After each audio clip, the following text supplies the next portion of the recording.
And good morning, everyone. It's Saturday, October 19th, 2024. Good old 710 KNUS. The weather, well, it says 60 will be the high. Rain, overcast, 44 tonight. It all comes back tomorrow. 71 will be the high. But it's cold outside. We'll go into 72 on Tuesday, Wednesday, 75 degrees. Well, early voting has begun across the country where voters are able to cast their ballots either in person or by mail. Some states provide details about the early voting that cast in all these different partisan organizations and divisions. First question, 303-696-1971. Have you voted yet? I think everybody has gotten their ballots by now. Have you voted? The next part of it is, and again, watching this, and I'm reading many, many things, including this fellow this morning, The Primary Solution. North Carolinians set a record on the first day of early voting in one state, casting more than 350,000 ballots on Thursday, becoming the second battleground state this week to top a previous mark. The other, of course, was Georgia. And Georgia and North Carolina, and they seem to be neck and neck. There are a lot of people that are looking at these things and seeing where they go. I want to ask you a question, real legit question. There's like 3 weeks to go, I think 17 days actually to go until the election, and things are really heating up. And Kamala Harris has been on a media blitz, and she's taking a leaf out of the Trump book, and she's speaking to these non-traditional outfits. Donald Trump, on the other side, seems to be shutting down in a lot of ways. He's not taking a lot of interviews, and that's brought up a bunch of stuff about, is he tired? Is he exhausted? So what happens if, and I'm reading quite a bit about this, again, what happens if Trump loses? What happens if Trump loses, as in Caldera said, what happens if Trump wins? Will there be, as we say, dumpster fires no matter what? There are some people out there that I read that seem to believe that the GOP might not survive a Trump defeat. Under the headline, Potential Trump Loss Threatens Destruction of the Modern GOP, and predicting that the Republican Party would be plagued by identity crisis. So a lot is on the line, but I really want to know if you voted yet. And we usually sit down as a family. And this is like a phone directory. Have you looked at your ballot? Man, that's like, I'm saying, wow. Now, as we speak this morning, I checked this prior to like 20 minutes before the show started. The polls are edging towards Donald Trump. On the other hand, all these traditional places say that she will win. So you don't know. But the polls are edging towards Donald Trump. And Vice President Harris seems to have lost her edge. And edges come one way and come another way. What do they call that guy? Momentum, old momentum. And following the assassination attempt and the Republican convention, up until the point where Donald Trump gave the closing speech, he had it hands down. Most of us who thought, well, he's going to run against Joe Biden, said, well, they're going to clip Joe Biden. Then they did the great switcheroo, and now it is Vice President Harris. So let us begin the beginning, 303-696-1971.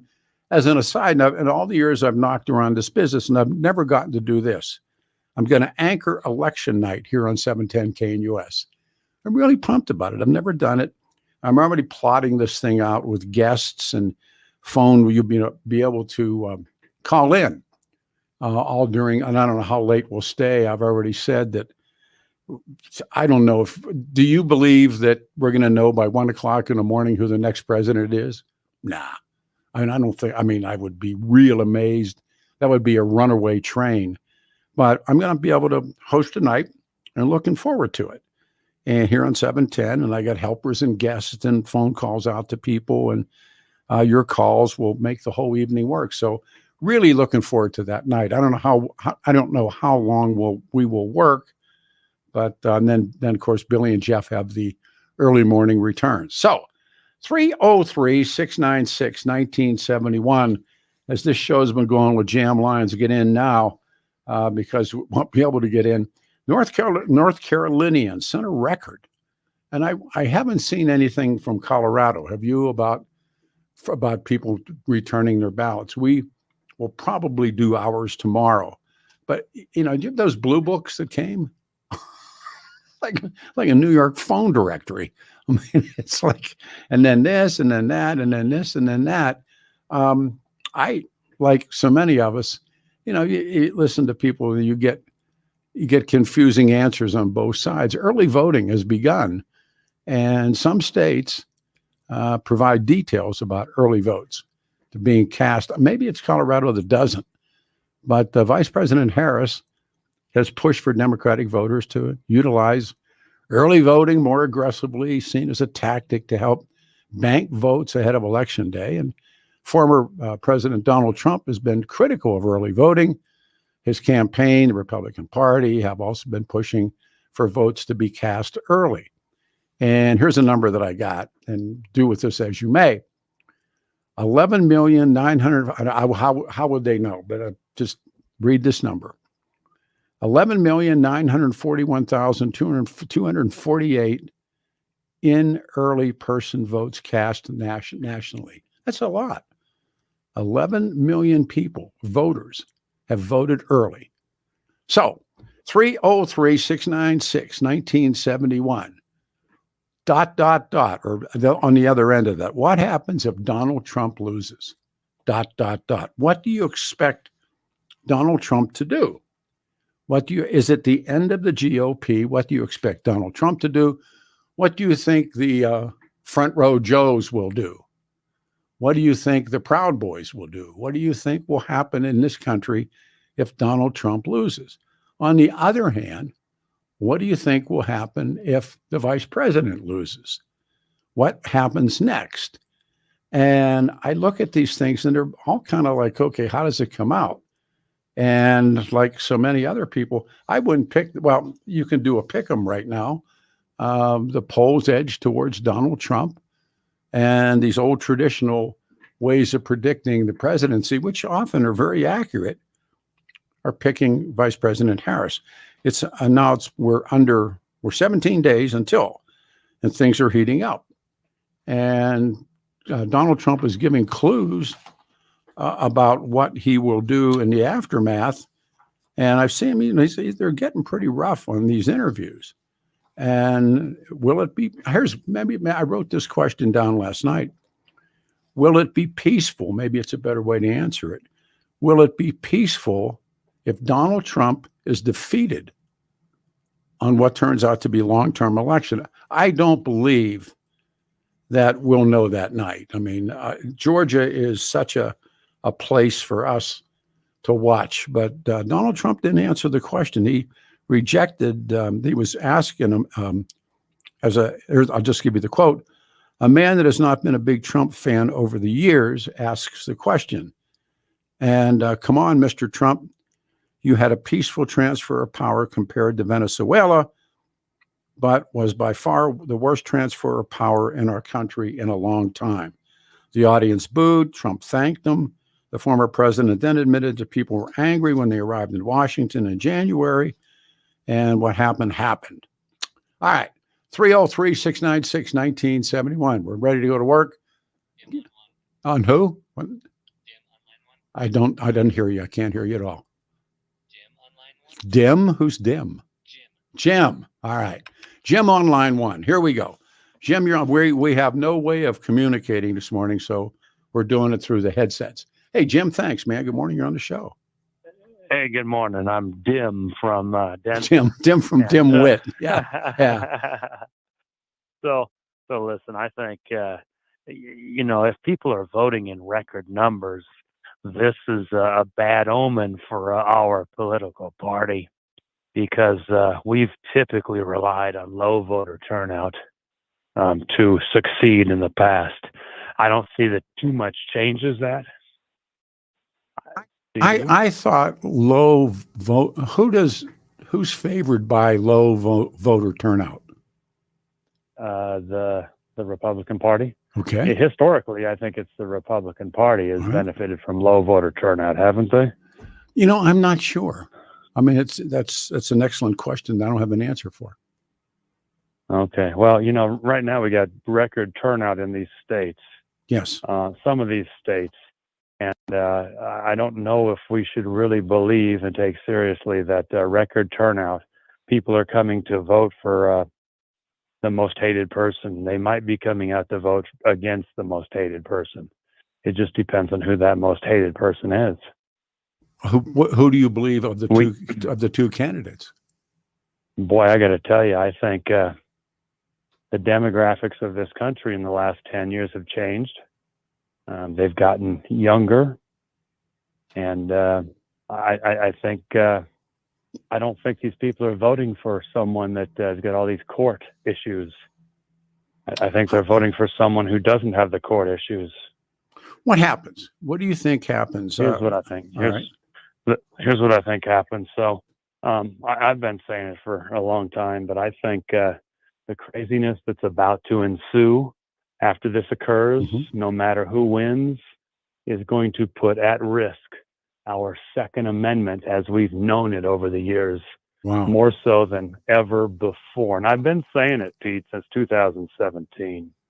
And I'm going to double down on it. I think our Second Amendment as we know it is more at risk with the guy that elects more Democrats than the DNC. The largest, and this was interesting, the largest PAC, the largest influencing organization in Washington, D.C., you know what it is? Well, it's probably not the AARP. It's probably... it's the NRA. Yeah, the NRA. Yeah. The NRA is a business organization that takes personal donations. And these people, these NRA folks, as our demographics change, as we bring all these foreigners in, because the Chamber of Commerce wants 125 million foreigners in the next 50 years. The NRA is going to fight to sell guns to those foreigners. What is the dominant? I gave it away. What's the dominant party in the United States Chamber of Commerce? Oh, it's not the tree huggers. We know that. It's the Republicans. You're absolutely right. So, and do the Republicans want everybody to work until they're 72 years old while collecting their Social Security along the way? I would think. Or is that the Democrats? Well, the Dems, of course. I mean, but Social Security begins with Democrats, begins with FDR. But come back full circle. I don't think, and I'm really pumped up about being able to anchor an election night. I've never done that. Come back full circle. How long before you know one way or the other? And of course, then that's when the well-known substance will hit the electrical convenience. How long before you know who was the president-elect? Aside from the court systems and all the crazy circus, just the announcement follow with courts, is I think the early voting is going to tell the story. We know that in 2016, Hillary was the most hated. I believe that this time someone else is going to be the most hated, and it will be easy to pick out in a week, or I think a week before the election actually occurs. I think it'll be pretty darn clear. Great first call. Thank you for your time. Thank you. Take care. We have one line open. Who's next? Joe Arvada. Oh, no, he's already called. I mean, this guy lives off this radio show. Joe from Arvada. Joe, I just listened to you talk to Caldera, man. I mean, come on. All right, this is Gunga Din. I love your name. Din, you're up. Hi. I'm praying that Kamala wins. And I think most of I don't know, have you compared her rallies to what Trump has? I mean, sure. I think really, and I think that's rightly so. Trump's living in the past. He has no plans for the future. She names them every time what she's going to do. He has no plans. Well, he does. I mean, he said, oh, God. No, give me a second. He said that his plan is what his last his last 4 years were. Yeah. And he said, well, we will repeat what we did when, I mean, Yeah. truly, he says that. How successful was that? And he didn't Well, really have any plans. I mean, it's all about him. It is all about himself. It's his own ego. He really doesn't have any plans. He cares very little. He caters to the rich.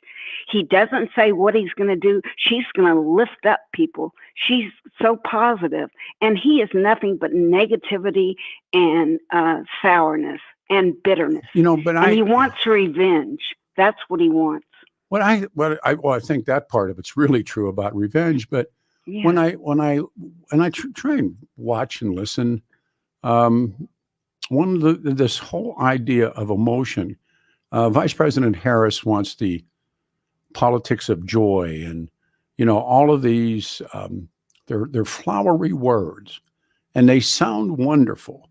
And if you're aiming at an emotional demographic, and you're talking about peace in the valley and the politics of joy and all this kind of stuff, well, in my world, that looks good on paper, but it's not reality. And that's why this thing gets down to what the last caller said: who is the most despised? This is a popularity contest, as much as it is an election. But I disagree with you. She does have plans, and it's so funny. Trump, he doesn't answer questions directly either, and the smart correspondents, pinpoint him. Now, what you didn't answer the question. You didn't answer the question. I'm sure you saw that. Sure. Right. But when the same thing with Vance, when they put him in a corner, especially about, did Donald Trump actually lose that last election? Oh God. Well, but Vance in the past has said, yes, Trump lost, but now he's Trump's boy. He's saying yes. Yeah. And he says, yeah, no. Well, he turned him around.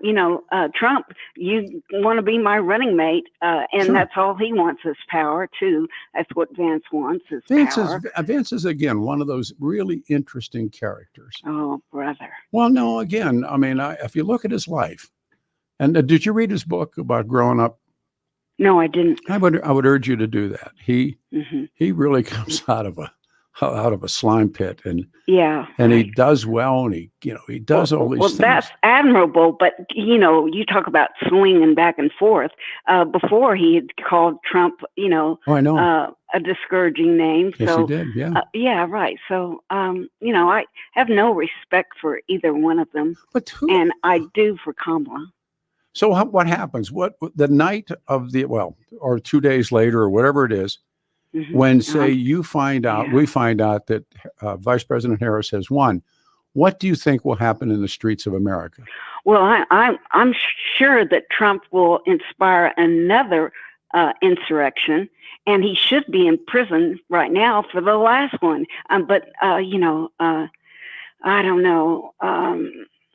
Jack Smith is still on his tail, so I don't know what's going to happen. But Trump will try to start another insurrection. We'll have more mayhem in the street if he loses. And who wants that? Nobody but the Trump followers that are so adamant about him winning.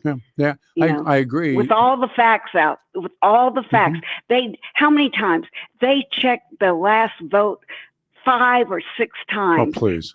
I mean, really? Look. Wasn't that ridiculous? And they're back at the Dominion, cheated again. They're back running. I mean, come on. Get over it. Well, every other president has accepted defeat graciously. And look at Trump. He starts an insurrection. People are killed. People are injured. How many went to the hospital after his last insurrection? I mean, come on. How many people went to prison, too? Well, HBO has a really good piece on now about that day and all the people that are involved in it, including my good friend John Eastman. And it's really interesting to see what's happened to all these people. I am going to watch that. Yeah, but I don't. My brother has HBO. I'm going to go over there. Yeah, to watch it. and see it, and look at Giuliani, look at the crack, and look at all of these people. Oh God, Giuliani, he's the worst. But what's happened to them?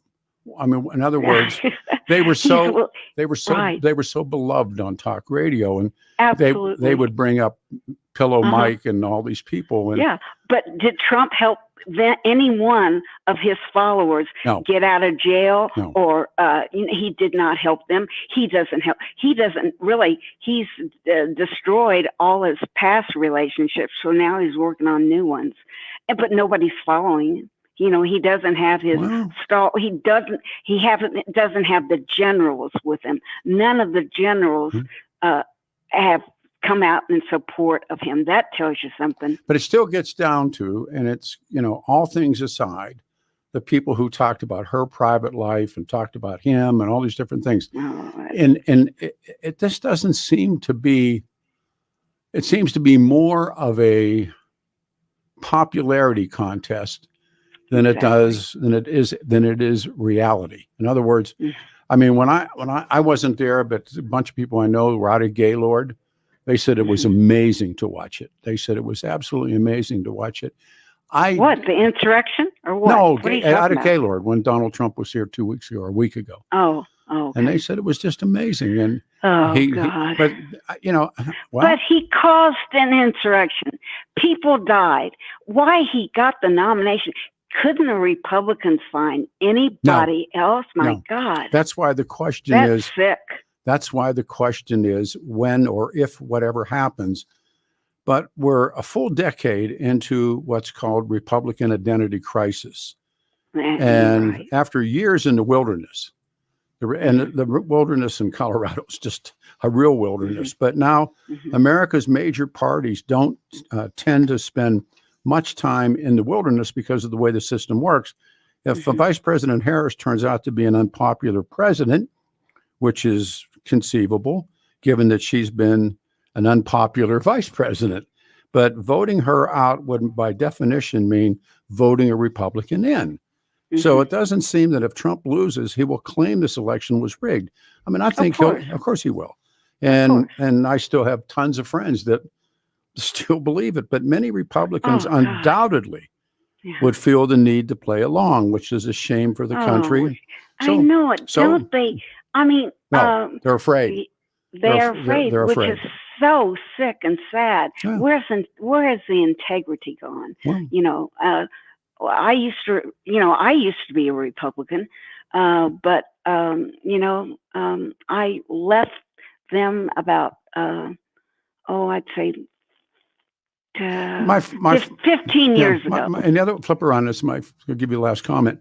My father, who was a lifetime union working Democrat, came to a point where he said that the Democratic Party was under George McGovern. And he said, party left me. And he wasn't the only person to say it, that they were the working man's party. They were, real patriotic. Most of them were veterans. They were all these different things, but they were working men and union men, and they loved the country. And then when McGovern came along, who I actually had an opportunity to spend time with, who I thought was an amazing guy, but McGovern ended. And remember when the unions came over and voted for Nixon. Right. So, all right, last comment, please. Well, I left the Republican Party after George Bush II because he mishandled everything so the worst, poorly. Arguably the worst president of my lifetime. Right, right. That's why I left. Truly.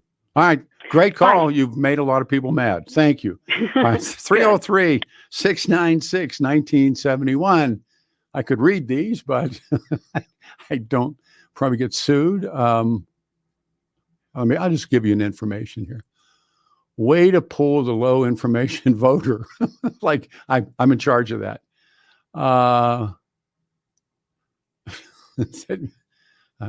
Joe is the only thing that makes your pathetic show worth listening to. Like this lady is useful idiot, indoctrinated by the left, just like you, running full steam ahead right into communism. Sad state of affairs, KNUS. Time to change the channel. Well, knock yourself out. Quite a bizarre lady caller. Take Joe next time. Trump is an election machine for Democrats. That caller is a Democrat talking point. So, give you an idea how things are going. 303-696-1971. David Ellis, Cherry Creek. I saw David yesterday. You've heard me talking about it. And by the way, holiday gift giving is around the corner. Take your valuables to David Ellis Jewelers to get a fortune in cash. Secure an appraisal from David for all the valuables that you got tucked in your home, tucked away. Still true. I'll share the other reasons, just in case you don't have a Rolex watch, rare coins, or a silver tea set. Go see David Ellis for all your most meaningful gift-giving occasions. Holidays are coming. David Ellis Jewelers, just the right item, just the right price for the special people that mean the most. An antique watch, an emerald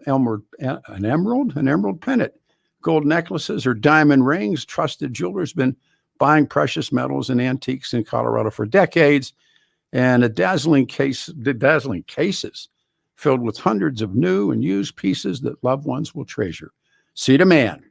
Visit David Ellis Jewelers and see for yourself. Look for the black awning on the corner of 3rd and Clayton and Cherry Creek. Explore DavidEllisJewelry.com or call my friend David. You can call him at 303-322-8779, 303-322-8779, and tell David I sent you.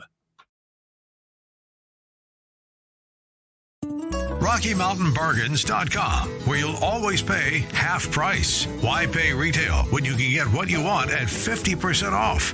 Just go to RockyMountainBargains.com and save. Here's this week's featured item. $100 gift cards from Sean D's Persian Grill in the Denver Tech Center. Get them now for half price. Get it now at RockyMountainBargains.com for 50% off. RockyMountainBargains.com, where you always pay half price. Restrictions apply. Go to RockyMountainBargains.com for complete details.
That's right. We're on YouTube. We're on Good Morning, a Saturday, 710 KNUS, Denver's talk station, 303-696-1971. You can get in the show now. Have you voted yet? Weather 60 and rain, and turns around tomorrow, 71, 72 on Monday. I find all of this fascinating. Messages are flying. Last caller is the problem with America. An uninformed female voter who is brainwashed by propaganda machine, otherwise known as the state-run media. Donald Trump is interesting. He takes a lot of surrogates and campaigns for him, from Kennedy to Musk to Charlie Kirk, covering many demographics. Interesting campaign. I'm old, and I can't tell who will win. I think if Trump can get young people out, then he might pull it off. It's a jump ball. I mean, it truly is.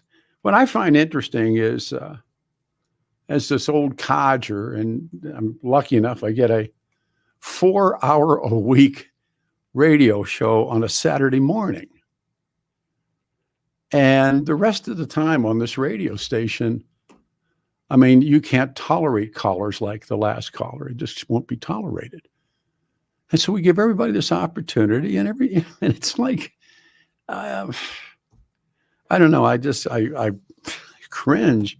Last week in a conversation here on 710 KNUS, I had to attempt to make a case to a very good caller about, we were talking about Southeast Asia. And I said that the United States had dropped more bombs during the Vietnam War than were dropped in the entirety of World War II. I can't believe the response that came from it. All of these people were upset. So I dug into the archives, and yes, the United States dropped significantly more bombs on Vietnam during the Vietnam War than were dropped during the entirety of World War II, making Vietnam War bombing campaign the largest bombardment in history by tonnage. Between 1965 and 1975, the United States dropped 7.5 million tons of bombs on Vietnam, Laos, and Cambodia. The amount dropped on Europe and Asia during World War II. And more bombs were dropped. The most bombed place on earth. I'm just going over all these different things I read. 4 million tons fell on mostly rural areas of South Vietnam, plus napalm, 91 million gallons of herbicide. The U.S. dropped 7.5 million tons of bombs. 4 million of these were dropped in South Vietnam, 1 million on the north. It goes on and on and on. List of bombs in Vietnam dropped approximately tripled the totals for World War II. The Indo-Chinese bombing amounted to 7,662,000 tons of explosive, compared to 2,150,000 in World War II. And it goes on. So it's worth reading, I guess. A bunch of more email. Peter, we all know you're a left-wing radical. Please don't pretend to be a centrist. A left-wing radical. A Trump victory would provide a lot of employment opportunities for grief counselors serving as therapists for Trump derangement syndrome sufferers. DJT killed the GOP. All right, so give me the name on line one. Ken in Aurora. All right, Ken in Aurora, thanks for calling the radio show. It's Saturday. Good morning. Good morning. Hey. Taking you off speakerphone. Thank you. That should be better. Thanks for the program, first of all. Kind. I think it's great for us to all be able to talk about this stuff. And I think you're right that discourse has to be congenial and just, common sense. There's no reason to be bitter or, adversarial where we don't need to be. But I'm going to say that I don't feel like I'm better off than I was 4 years ago. You're right. And so I look at the 4 years that Trump had in office, I compare them to the last 4. That makes it a real easy decision for me. Yeah. And I just don't understand how the modern media and just the talking heads really, it's like they don't see what I see. Well, and I think that a lot of brainwashing has gone on. People don't see both sides. What's interesting to me is I totally agree with you. And one of the things in reading history, you find that presidents cannot give you a great economy, but presidents can screw them up. And I think what Joe Biden did is he took a relatively good economy and screwed it up. But Agreed. Yeah.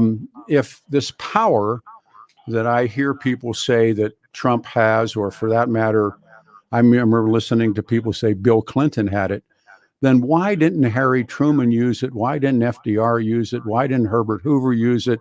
Why didn't Eisenhower use it? Why didn't they use that power to give us a good economy? These are not bad questions at all, but here's how I would answer that. Okay. Trump is not your typical politician. We all know that. But he's also not Hitler, even though everyone's kind of made him out to be. No. And he's not, if he loses, he's not going to be happy. I'm sure he may say that it was stolen. But you know what? There was not an insurrection. There were no weapons. Well, wait a minute. You got to be cautious with that. What about all the riots in our capital it doesn't make and our cities being burned down? But one doesn't make the other right. No, God, no. But let's look at the comparison there. One was called an insurrection. You had a lot of insiders that we now know were with the federal government. That's parts of that. That's not true either. We know that Nancy Pelosi refused the National Guard. Wait, let's go back. Ray Epps is look, said and done. That moment will come in the future. Yeah, but right now, there was a lot of bad things that happened from both sides. But you can't blame Donald Trump for all of that. Actually, I blame him for quite a bit of it. But that's not going to last out through this, although it does layer up on how people feel about Donald Trump personally. And if if we're down to, who shot John, Donald Trump's 4 years were really a good 4 years. They were. But it's happened. A lot of it is he fosters positive. People don't see this, but his rallies are very, very popular. And what he did in Aurora was tremendously popular, and there's a reason behind that. He gets people excited about some very positive things: growing the economy, getting rid of a lot of these regulations and blocks to our economy growing. All these crazy things that are put up to prevent. For example, we have to be energy and we did self-sufficient, and we were, and we need to go back there. I agree. And that's the first thing that, this current administration did. That and the border, those were horrible decisions. But the oil issue or the energy issue, the multinational oil corporations, there are once 7, now there's 5. They are unbelievably corrupt. They will do business with anyone, and they have a lot of power, a lot of significance in Washington, D.C.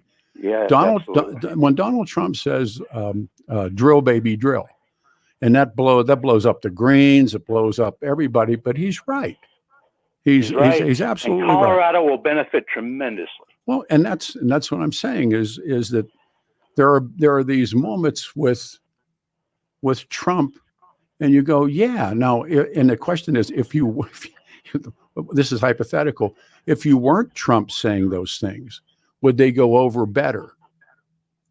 No, because I don't think that the current Democrat Party, you can look at Colorado, you can look at, nationally, has been drawn very far to the left from what, JFK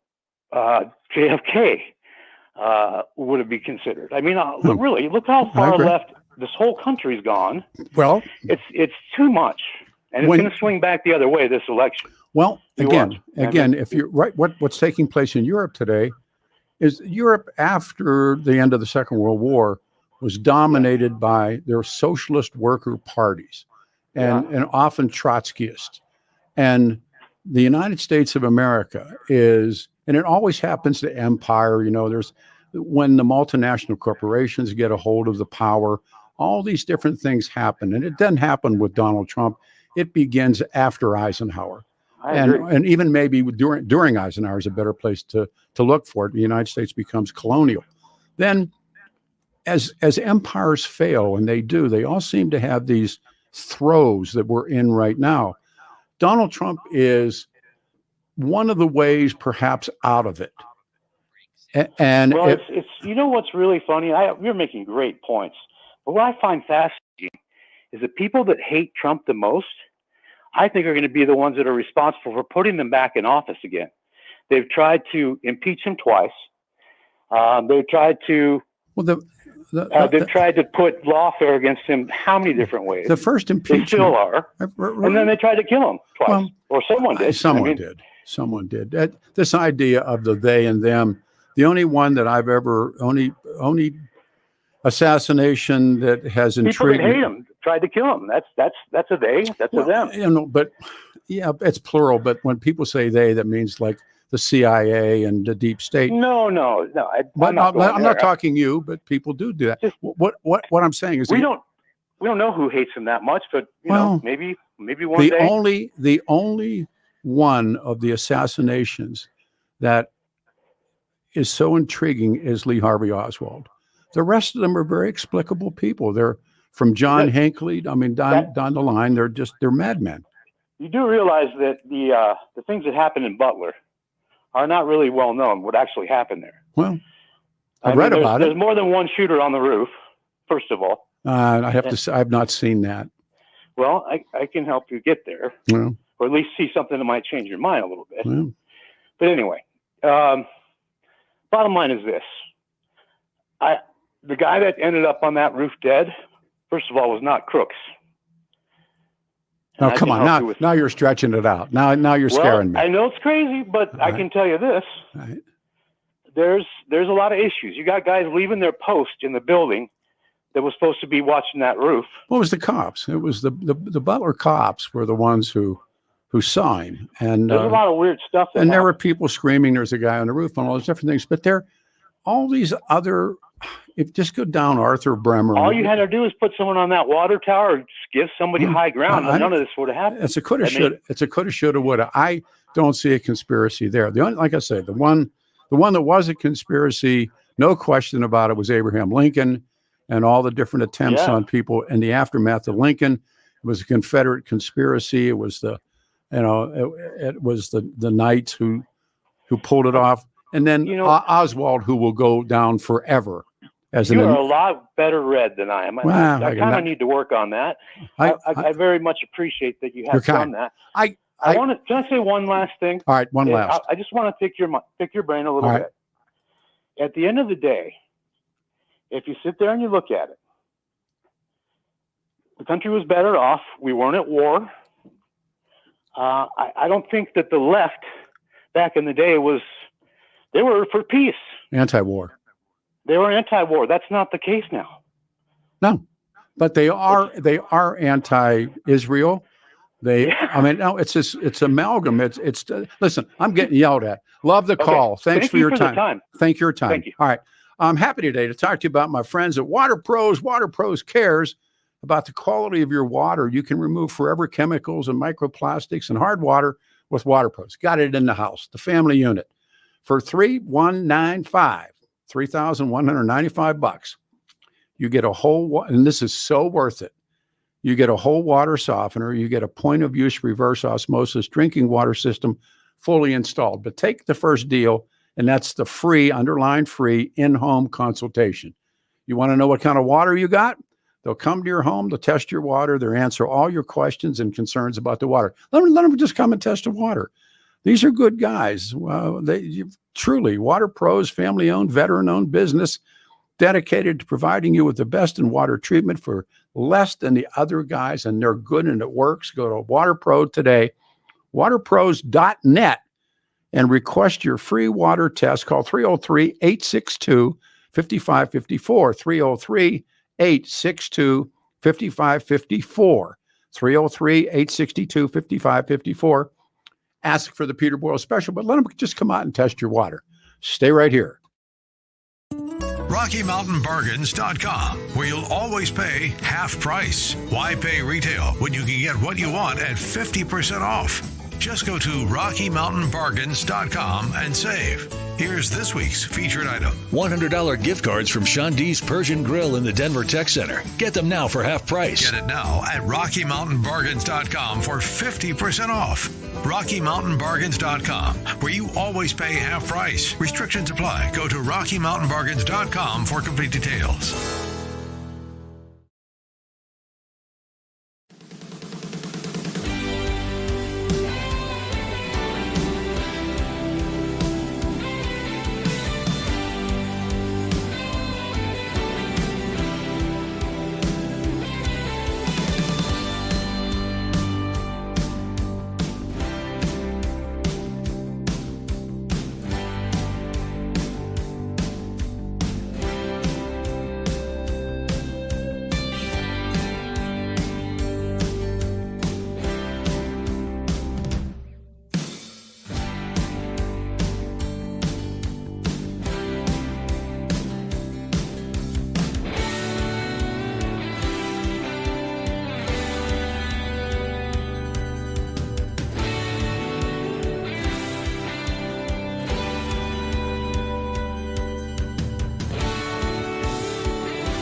Morning, everybody. Saturday, 19 October 2024 coming up.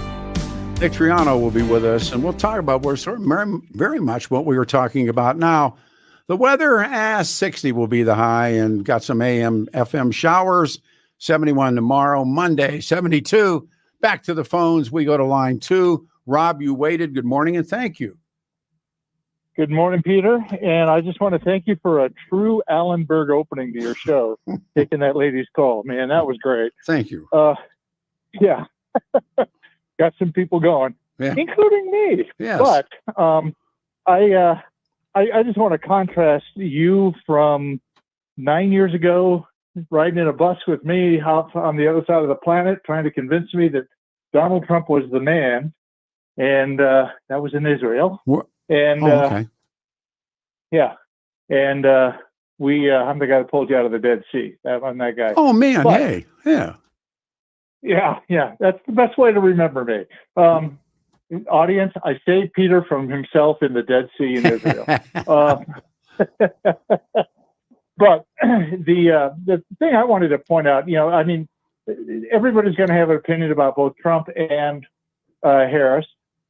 I was going to mention sort of what your second caller did, which is that I looked at the insurrection, quote unquote, as sort of the right's months of frustration of watching the Summer of Love in 2020, which I did here in downtown Denver. And can I do two things because I'm watching the time.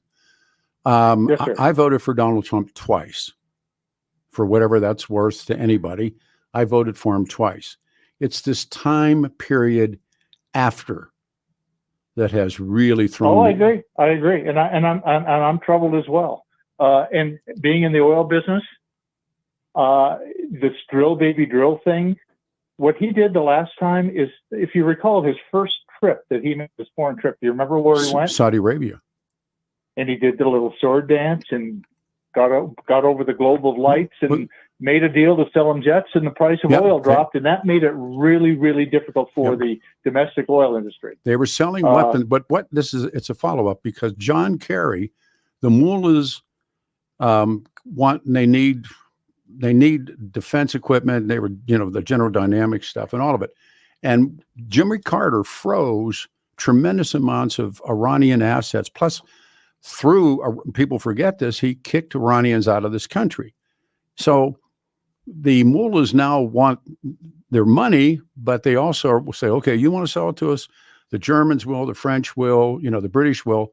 So all of those people pressured Obama, say, oh my God, we're going to lose the money, we're going to lose the business. So Obama sends John Kerry to meet the mullahs. And I always said when they had him, they had him at hello. Yeah, exactly. Exactly. So I would hope people understand that the choice that they're making isn't Harris's policies, which I don't think she personally has any, or Trump and his odd personality. We're looking at two totally different philosophical approaches to the world that each machine brings to it. And I hope that it's more of an intelligent choice on that basis that people vote rather than your first callers saying that Trump is just stupid. But it isn't. Yeah, I know. It isn't. People vote. One of the best moments in thousands of years ago, I got an interview with Barry Goldwater. It was a phoner. I'd never met him. It was a phoner. And Barry Goldwater had that great line. He said, when I was running, I said, people said that if I won, there would be, quote, American boys fighting in Southeast Asia, and there would be riots in the streets. He said, I lost. In other words, everything that they blamed on him happened under Lyndon Johnson. So your point's well taken. Listen, this is a very tough decision. And there's a power struggle that we haven't seen in this country for the longest time. But it gets into the Republican identity crisis and what happens next. And I agree. I mean, let me tell you. All right, go ahead. Yeah, let me tell you just one last thing, Peter, before I let you go. I officed across the street from the old spaghetti factory for the last 10 years. And we know who was on the second floor there, right? Dominion. No matter what happened, no matter how much they were in the news, I never saw a broken window. I never saw a crowd outside. I never saw anything approaching what the left would do if it had gone the other way. Understand, but in the meantime, the Dominion executives went into hiding. There was a long time no lights went on in that place. Well, that could be just rank and file, but the people who were blamed, they went and hid. As did, by the way, Ray Epps. Ray Epps went into hiding because it wasn't true, and he was. I mean, all of this blame stuff, and in fact, some of these people who were so involved in the lie, one of them walked out of a deposition, who had said, I can't wait to be deposed. Really? Well, halfway through it, he got up and he chogied. He got out of there. So these guys, I mean, the walls are falling in on this. And for them to come back and say it again, I'm thinking to myself, there's a reason to stay away from them. Especially here in Colorado. I have no qualms about how my ballot's going to be handled. This is the epicenter. So, a lot of the lies were generated here. yeah, I know. And matter of fact, in this room that I'm sitting in. So not going to say a thing. No, I'm not either, but truth speaks for itself. And indeed, look at Giuliani, look at Jenna Ellis, look at the Kraken, look at John Eastman, my close friend. Look where these people are. They're facing the gallows, and you don't see Donald Trump going out and saying, "Hey, let me put my arm around you." Giuliani's claiming Trump owes him $2 million for legal fees. I know. So nobody went after, but and I understand the right's view of the lawfare component of things, because the gal from Georgia that claims she should be the governor now. Yeah. And all of those that follow her, they never faced the wrath of lawfare like any of these Trumpites. What is it so much that? I mean, like, they got it coming. Don't kid yourself. They both sides have it coming. That's right. One side pulls the strings right now. Well, and that's right. Everybody says, well, when Trump gets in, he's gonna, throw everybody in gulags and whatever. And he could have done that the last time, and he didn't. But I don't know if he will this time. It hadn't got that crazy. Remember Clint Eastwood in that movie? He said he had it coming, and Clint Eastwood said we all got it coming. Yeah. It's good to hear your voice. Hey, brother, I'll let you go. Thank you, man. Thank you very much. Thank you. Good talking. See what happens. All right. We do a flip here. All right. So on the other side, we come back. The book is The Primary Solution. And then we will continue in these open lines. I'm going to anchor election night here on 710 KNUS. I'm excited. Never done it before. All the other junk I've done. Have you voted yet? And asking people, what do you suspect will happen if Trump loses? This is Radio Free Denver, good old 710 KNUS. RockyMountainBargains.com, where you'll always pay half price. Why pay retail when you can get what you want at 50% off? Just go to RockyMountainBargains.com and save. Here's this week's featured item. $100 gift cards from Sean D's Persian Grill in the Denver Tech Center. Get them now for half price. Get it now at RockyMountainBargains.com for 50% off. RockyMountainBargains.com, where you always pay half price. Restrictions apply. Go to RockyMountainBargains.com for complete details.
Good morning, everyone. Saturday morning, kind of weird weather outside. The 19th of October, 2024, 7:10. KNUS Weather Center weather says 60 is all we get. Some AM showers. 44 tonight, comes back tomorrow at 71 degrees. It is, again, almost the end of the trail, and people are really heated up. In the meantime, please say good morning. And the book is entitled The Primary Solution. And our guest on the line is, his name is Nick Troiano. Hey, Nick, good morning, man. Thanks, and welcome to the show. Good morning, Peter. Thanks for having me. It is my pleasure. You ran for the 10th District in Pennsylvania. I grew up in PA. Where's the 10th District? At the time, the 10th District encompassed 15 counties in the northeast part of Pennsylvania, including Pike County, where I'm from, a little town called Milford. Oh, I know that. I'm not know them, but I know the names. Who else was in the 10th county or 10th district? We had Wayne County, Northumberland County, Sure. Tioga. It was a very large district, so put about 30,000 miles in my car over the course of that campaign. Would that be considered deer hunting country, District 10? Yeah, absolutely. A lot of hunting and fishing. Yeah, no. I grew up outside of Pittsburgh, and so when deer season began, which is just about now, everybody disappeared from school. Yes, I remember getting that day off for the first day of hunting season. And then my brother told me they finally got around to that, where everybody would kill their grandma, and then they started giving people the day off. Gosh, what's your background? Well, I grew up in Pennsylvania. In high school, I did a program with the American Legion called Boys State, which got me very interested in civics and politics and inspired me to go study government at Georgetown University. Spent a few years in D.C. Learning how government is supposed to work, but also seeing firsthand how it wasn't. And that's really what inspired my pathway to political reform, really over the last decade or so. Moved out to Colorado about 8 years ago, and now lead a national organization that's based in Denver called Unite America, which is working on advancing nonpartisan election reform all around the country. Boy, I just ask you to talk to the audience on what you think we're watching right now. In terms of this political season? Yeah, you pick, but yes. Well, I think, we're less than 3 weeks to Election Day, and obviously, very divisive time in our nation's politics. Not that there was a time where it was all rainbows and sunshine, but it seems like the state of our politics has become that much more existential. And in my view, the growing polarization in our country is the biggest threat to keeping our republic. We can't simply keep going down this road where we see our opponents not as folks that we disagree with, but as the enemy. That is, what going back to Abraham Lincoln said, a divided house cannot stand. And so our politics right now is fueling a lot of our cultural divisions as well, in sort of a feedback loop that's become awfully unhealthy. So in my view, a lot of our attention gets paid to who we elect and the candidates themselves, but that masks what's really happening beneath the surface, which is that the design of our political system, our electoral system, and amplified by social media and our partisan echo chambers, really just means there's an incentive structure that is pushing us further to our respective corners.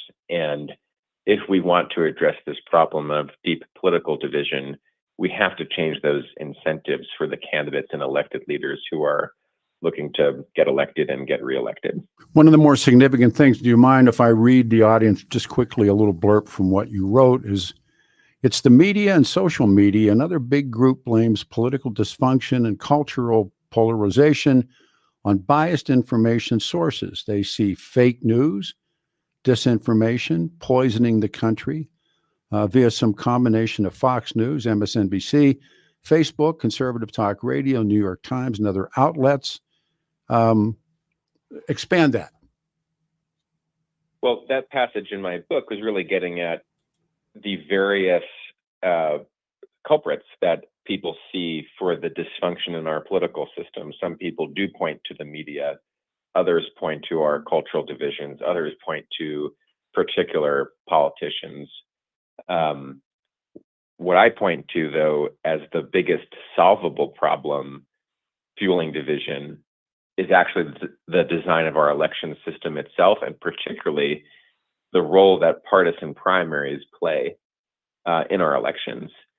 And so far that, and I'll just give you an example, we're, like I said, still weeks out from the election, but I can tell you with certainty today that 87% of our congressional seats in the U.S. House have already been decided before a single vote is cast. I believe that too, yeah.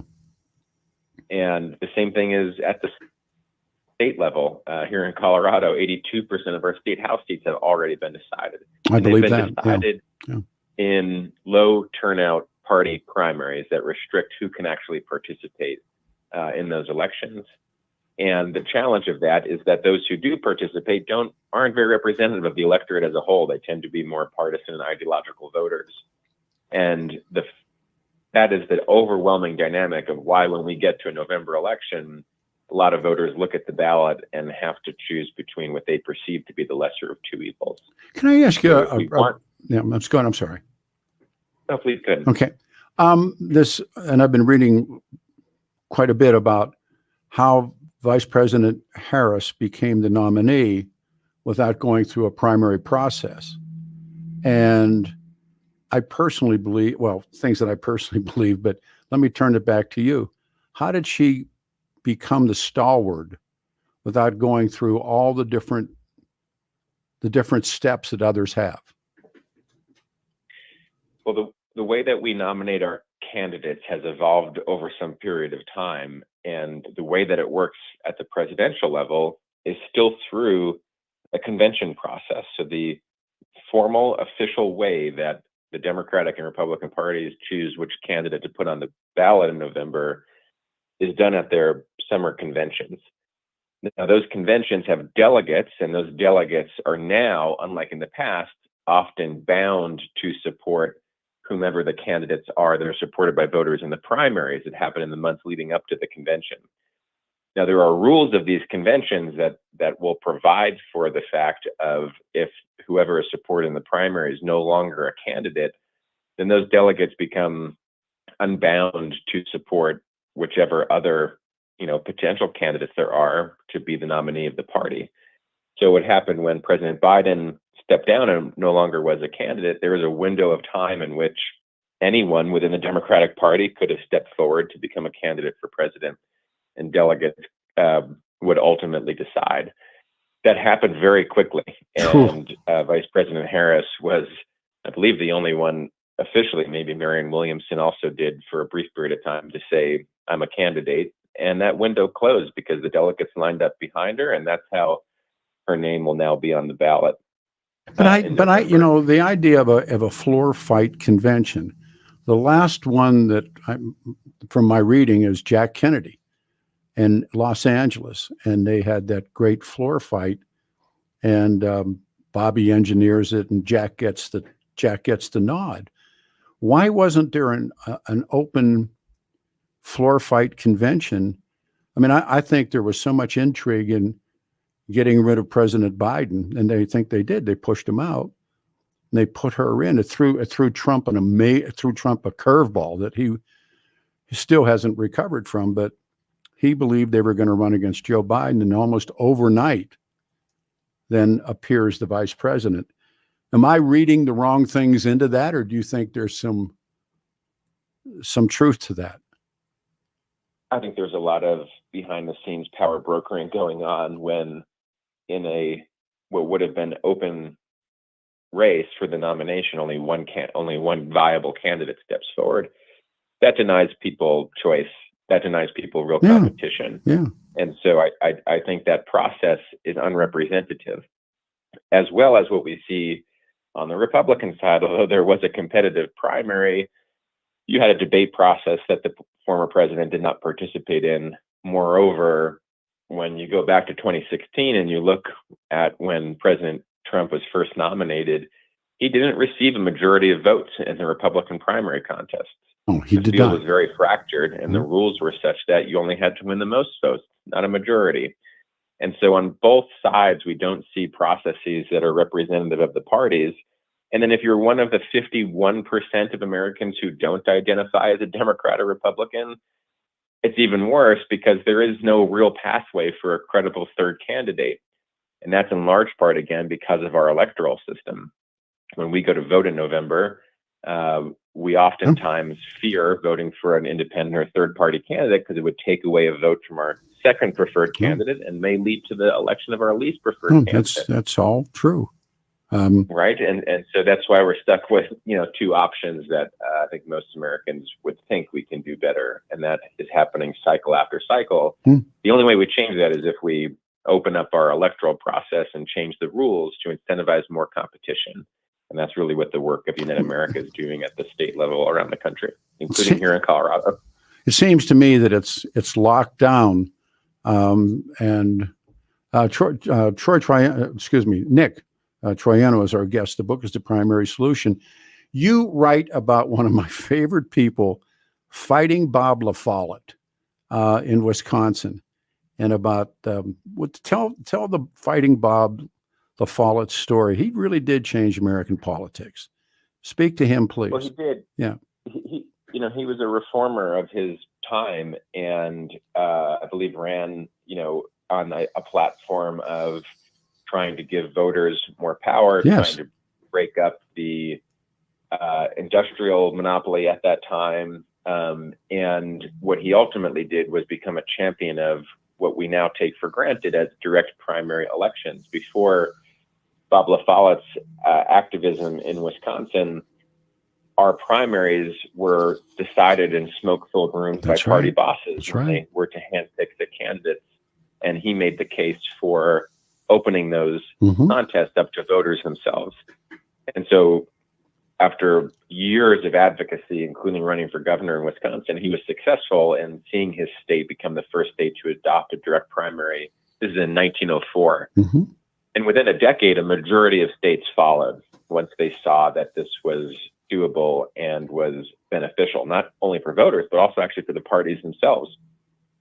And I draw that parallel to the modern day reform movement, which is we currently have a primary system that is no longer serving voters. We replaced the old party bosses, not with the voters at large, but with the modern day party bases, meaning the 5% of committed activists on both the left and the right. These contests are no longer representative. And so just like Bob La Follette did over a century ago, it's time for us to modernize and innovate our election system. And that's what we're advocating when we talk about things like open all candidate primaries, like the ballot proposition here in Colorado, Prop 131, on people's ballots in November, which would give voters a lot more voice and choice. And that is the task and tradition that we're carrying forward in terms of improving our election system today. But inside Colorado, one party in particular, but both in general, have got a lockdown. And you also write about the rise of talk radio. Speak about that, if you would. Well, the reason why I describe of how party primaries went from a pretty innocuous way of nominating leaders to now a verb of you get primaried if you don't toe your party line is because what we've seen really over the last half century is one, both parties have sorted ideologically so that the Republicans have mostly conservative voters and Democrats are mostly progressive. In the past, there was a lot more diversity in terms of ideology within both parties. So they've sorted. And then the second major trend is that we used to, and as Americans, 70-80% of us watch, 3 different broadcast news networks and get our news from the same source. There was a common frame and source of what we would think of truth. When over the past few decades, we have seen that fragment, especially in the sense of people getting news in a way that only affirms their political beliefs rather than exposes them to other viewpoints. I call it tribal. The media is tribal. Yeah. I agree. And so those two trends in particular have layered on top of our election process such that primary voters are very ideologically homogenous, and they're riled up by their partisan echo chambers, and they want to support candidates who are who can pass their purity test in these elections, rather than think about actually what would even be good for the parties, like who is the most competitive and mainstream candidate who's capable of winning in November. That's not the calculus of primary voters. Is there a place for moderates? That's what a lot of people who don't neatly fit on the far left or far right are wondering is where do we get our voice in our politics today, because it's so dominated by those on the political extremes.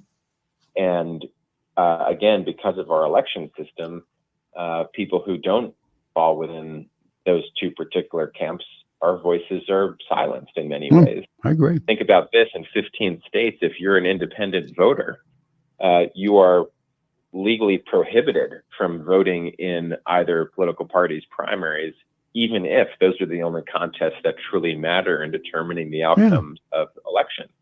That's close to 16 million Americans. Half of veterans are independent. The majority of young people are registering independent. We're basically telling people who've fought for our country and are the future of our country, they don't get to have a say in our democracy, and that's wrong. Look what happened to the Republican Party here. I mean, they took people who were on their way to prison and made them into heroes.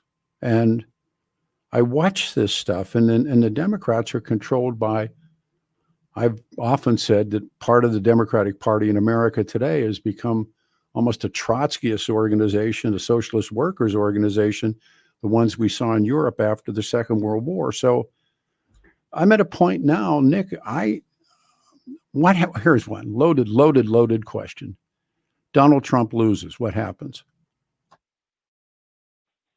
I mean, my hope is that it will send the Republican Party into a period of deep reflection and contemplation on how do we reimagine the types of policies we support and politicians we put forward that can actually be competitive and truly be pragmatic and solutions oriented and offer a positive, constructive view for the country moving forward.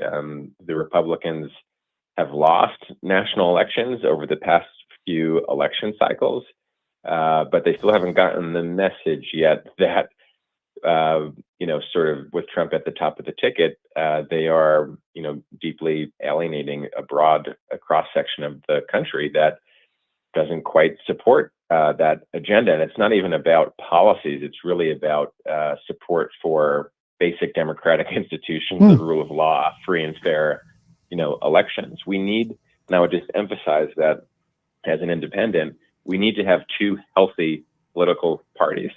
Hopefully one day we will have more than just two.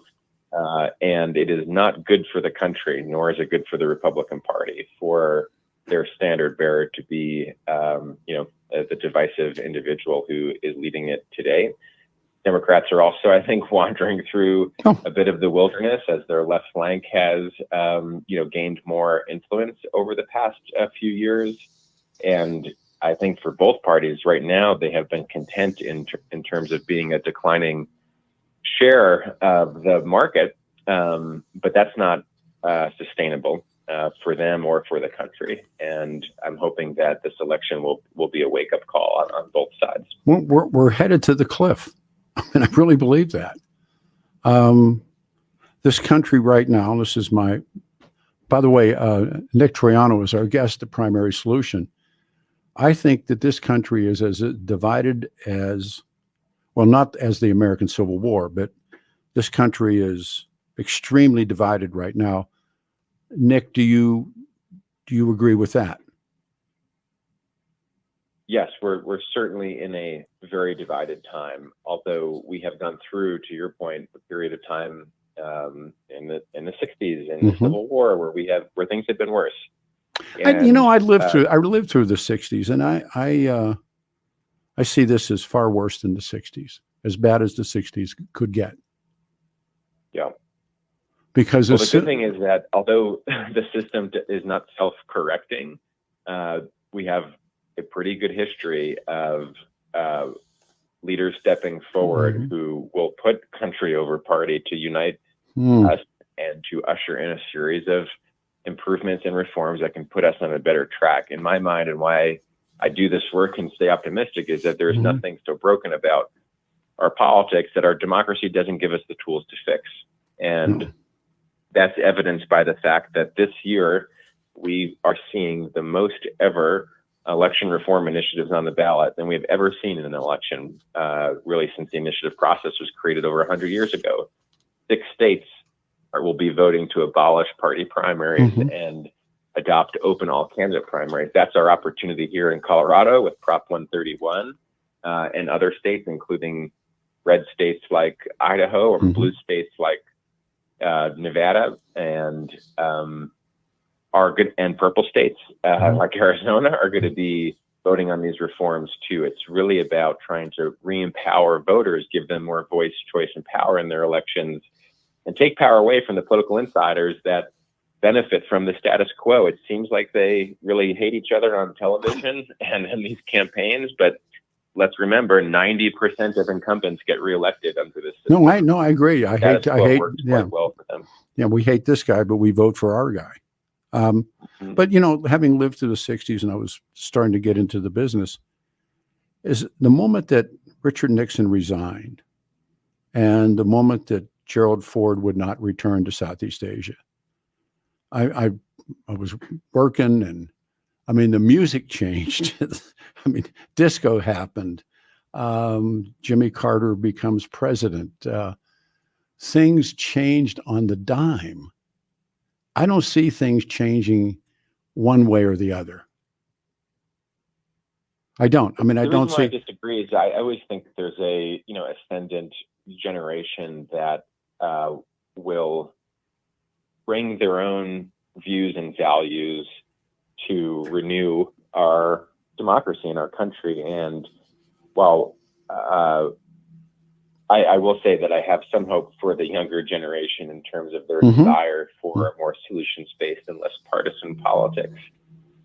And a lot of even the work that we advance on election reform, the biggest predictor of support for modernizing some of our institutions isn't red or blue or ideology. It's really age. And I think, younger people are more open-minded to changes that we can make to make our democracy better. And so I'm hopeful as I look forward to the future of the country. When you ran for Congress, in reading your book, that you ran as an independent. Did I read that? It's been a while since I read you. Did I read that correctly? Yes. What's it called? A chance in hell.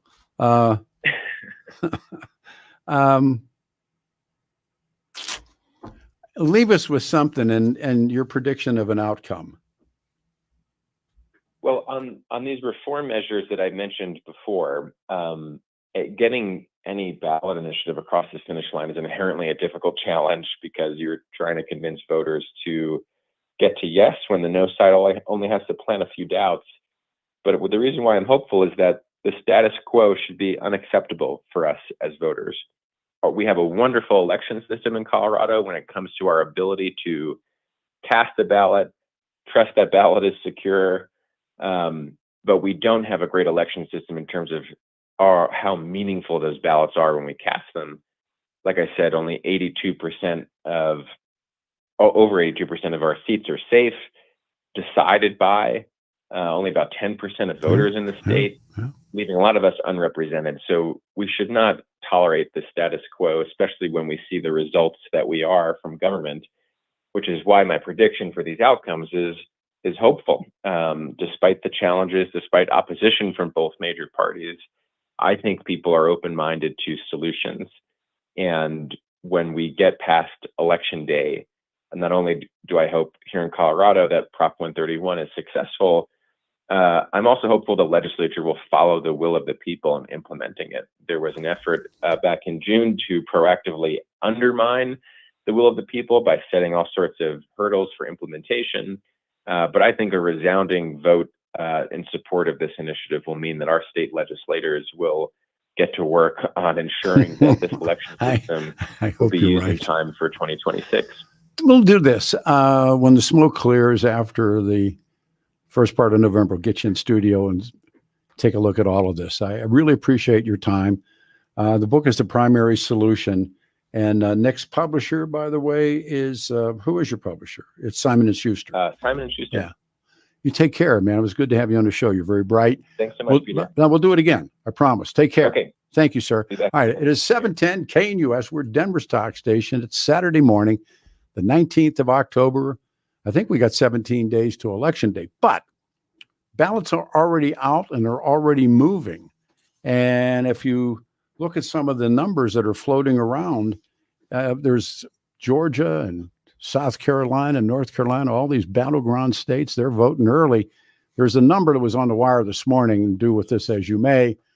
11,941,248 mail-ins and early person votes have already been cashed.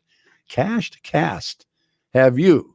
That's number one. Number two, all of it. What happens if Trump loses?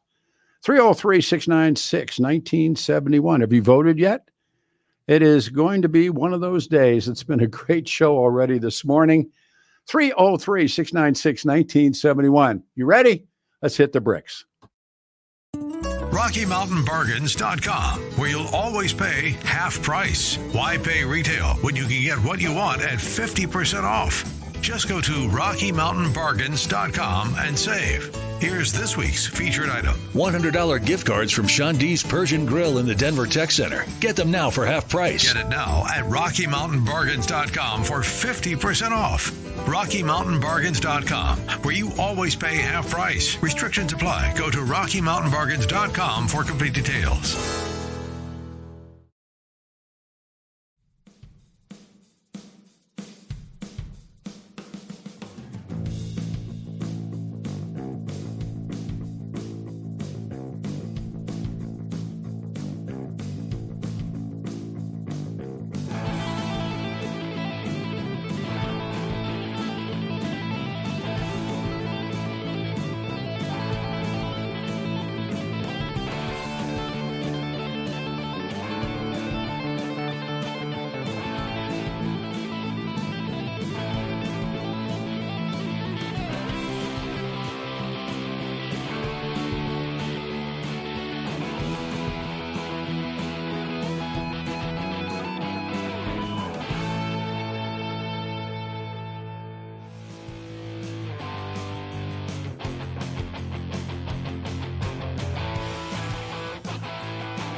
Good morning, everyone. 710 KNUS, Denver's talk station. It is a Saturday. Boy, I don't know, rainy, not quite yet, but it's not a motorcycle morning, that's for sure. 710 KNUS and Danny Capless time. And I'll tell you what, he is the man. And Danny suggests you choose a lawyer who shares your values. And because who you choose in a law case or something, a family that's happened, some things have happened too, let me get that out, is representing you in an injury case says a lot about you and everybody involved in the case. Danny's a son of a cop. We've talked about his life growing up in Chicago, dedicated the last 40 years of his life to helping people who are hurt in serious motor vehicle crashes, believed to be the only lawyer here in Colorado to win 5 straight multi-million-dollar verdicts in Colorado crash cases, believed to won the largest truck crash verdict in Colorado history, official partner now with the Nuggets and the Avs, and he's my guy, he's my friend. Serious firm for serious cases. He helped my family immensely. Dan accepts righteous injury cases on percentage fee basis so that he can represent good people from all walks of life without regard to ability to pay. If you need Danny's help, call 303-770-5551. Easy number, 303-770-5551, 770-5551, or Dan Capless Law, Danny's last name, Caplas, law.com. Here we go. We start on line 1. This is Francis. You're on the radio show. Good morning. Hey, Peter, I like that guest that you just had. He's an interesting character. I obviously he is what he's more or less advocating is this ranked choice voting, and I am really, that's one of the reasons I haven't handed in a ballot yet, is because I really want to study this a little bit better. I'm not sure I like it, but I think what it's designed to do is to more or less weed out the hyper partisan candidates and get more centrists on the ballot and elected. But I'm not even sure that it does that. I just don't know. It's an odd situation. It really is. I don't know. One of the things I think that eliminates or tries to eliminate is a party boss. And yeah, for sure. If you go ahead, I'm sorry. Oh no, well, I think, I'm trying to think of what does this mean in the state of Colorado, where you have a strong Democratic Party and some strong party bosses, and a completely AWOL and inept Republican Party. I mean, I think it would benefit the Republicans to have a ranked choice voting system the way things are right now. I don't know in the future. I mean, who knows if the Republicans are going to be, run by crazy people in the future. I don't know if that's going to happen. The whole Dave Williams scenario and closing out an open primary and getting into selecting the only people that they select are the people who believe what they believe. And right. They believe some really loony stuff. So and notice how all those people they endorsed from primary candidates, virtually all of them lost. I think it was Colbert and one other person. Oh, he lost everything. But they were election deniers. They were, and that's the centerpiece of the insanity of what they are. On the other hand, as we were talking with the guest, the Democratic Party in Colorado was just bouncing off of Trotskyism. I mean, it truly is. Oh, for sure. And they are. And I think a lot of those extreme Democratic candidates, in particular in the state legislature, that were there, and some of them have, lost primaries and things like that. But I think they would have been weeded out also by this ranked choice voting system. But I'm not 100% sure of that. I just think that would be the net effect of this. I don't know. One thing, I got to study it more. I mean, when I've been, get ready for these shows, but one of the things that is clear to me that it would break, because the Republican Party is showing Jack now, it would certainly break that. Yes, and it would break that. But you know what? It's broken anyway. Who cares? I mean, what's no? The point? But according to them, it isn't broken. Well, whatever. They can be deniers, just like deny the election, everything else. I mean, the facts are they're completely broken and they don't matter, and that's it. in this state right now, that's the status. But and if they keep going the way they're going, they're going to continue to be irrelevant and hurt the state. The fear factor part of this is you will get primaried. That's that's the Republican Trump response. Anybody who doesn't fall in line gets primaried. And you got rid of the people. I don't know who they were, but across the boards, they just got rid of people that didn't fall into line. And that's... Look at how that worked. It didn't.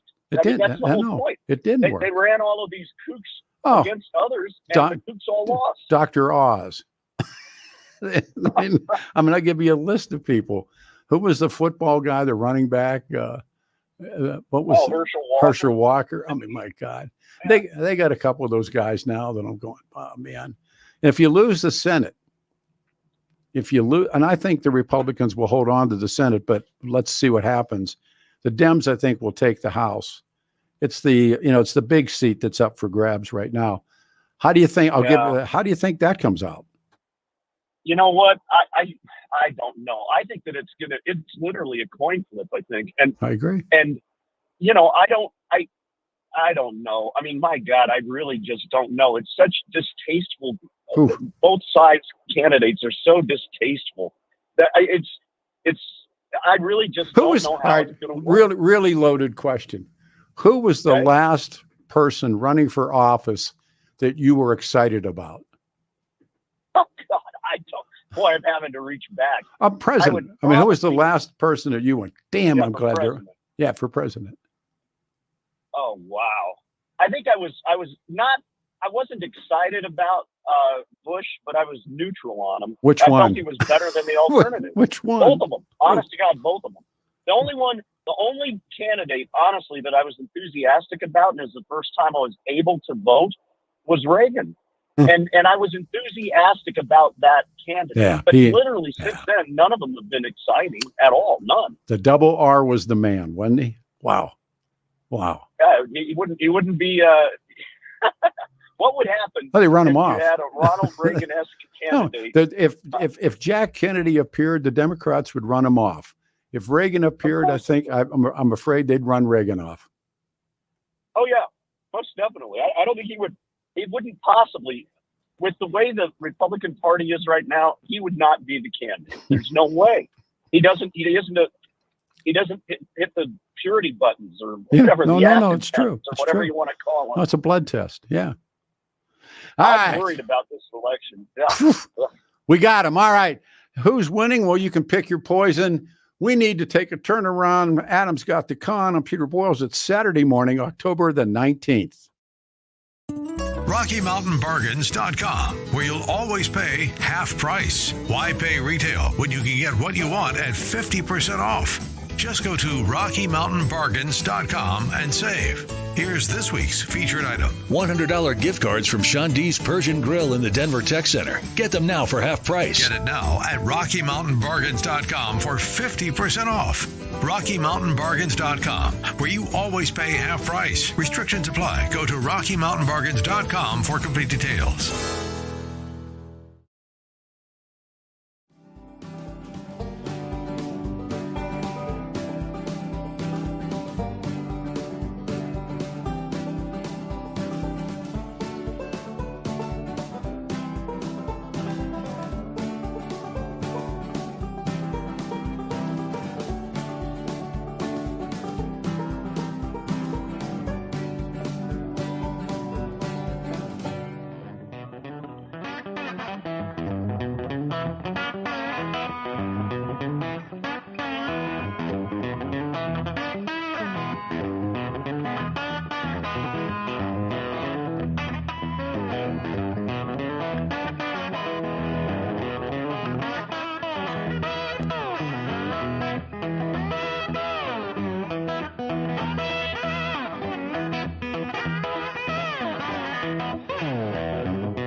Wake Up Maggie. Huh? Great tune. Big drums. Good morning, everyone. It's a Saturday, October 19th, 2024. This is 710 KNUS. 60 the high. Got some rain coming in. 44 tonight, but it turns brown. 71 coming up tomorrow. Back to the phones. Adam tells me James has waited longest. Hey, James, thanks, man. Good morning. Good morning, Peter. I don't watch too much of the mainstream media. In fact, I don't watch any of it. I kind of get my news here and there off the internet, like a lot of people do. But I work in concrete. I'm out there with the working man per se every day, and I work with a lot of Hispanics. And the feeling right now is, who is better for the economy and business, whether it be the price of gas, food, rent, etc. And I get the overall feeling that it's Donald Trump. Yeah. Now, if he can learn from his mistakes, keep his mouth shut, and just do a good job, then I think he'll be great. Yeah. I mean, don't you think, and it goes back almost now 4 years, that he could have been the lion in winter? He could have been a government in exile. He could have gone to Mar-a-Lago and waited, but he couldn't do it. Yes. He couldn't do it. Well, I think he's learning. I think he's learning from his past. And I've watched him. I would hope so. Well, I've watched him this week and last week, and the things that he's willing to say, and that turns people. Would you look at even the Brett Baer interview with Kamala Harris? Would you hire any of these people? But see, if you were out there and willing to work for you? Once again, it isn't the point. Your point's well taken, but it isn't the point. When people look at this showdown, this is a popularity contest. Now, you're a thinker, and I with congratulations, and you're willing to drop down 3 or 4 levels and look at it and say, geez, once things were, and I'm willing, to go back and look. What he's done to the country and the things that they said about the election and all the different things, it just puts a knot in my stomach.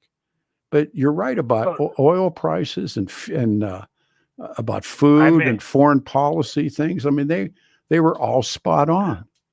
And the funny thing about it is I refinanced my house like a week before the elections, got it down to 2.7 right before the elections. And I seen all these people out in Highlands Ranch swaying these, Joe Biden flags. And I'm going, I mean, right now, just for instance, so my heating bill's gone up triple.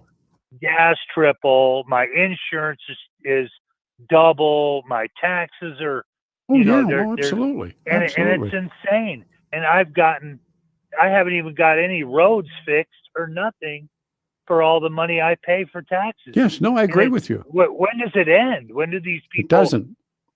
And that is the slide into becoming Europe in the 40s or first part of the 50s. And I got one last question before I get out of here. Sure. So what happens if Donald Trump wins convincingly throughout the country? Like I got a feeling that he's going to. What happens then? Well, there won't be all the different things that people are predicting. However, there will be dumpster fires. I mean, you can bet on that. The far left only looks for reasons to go out and start it up. That's one of the things that people said. Either way, there's dumpster fires. If he pulls this out, and there's a big part of me that wants him to do it, because I think he could return if she wins. It's no one knows because she was a very unpopular vice president, and it is such a quandary because what I watched him do and the things that I watched him try to do just turned me away so fast. Peter, you as a talk show host, you are employed based on your past history and creating money for the company. And so am I. What is Kamala Harris's past history in California? It's the point. But it gets down to it gets this popularity moment, and I keep shining through on that. Where do enough people dislike Donald Trump that they will vote for her? That's what happened to Hillary. So many people disliked Hillary that they voted for Donald Trump. And we if you read voting behavior, in most cases, like 7 out of 10, people don't vote for someone, rather they vote against someone. And that's the quandary that Trump faces. I stood in that line for that rally. I took half the day off and went out there. And I was just in absolute shock about how many blacks and Hispanics and women. Amazing. I mean, it was fun. It was really fun. But it was a microcosm, and yet in the state of Colorado, Donald Trump will lose.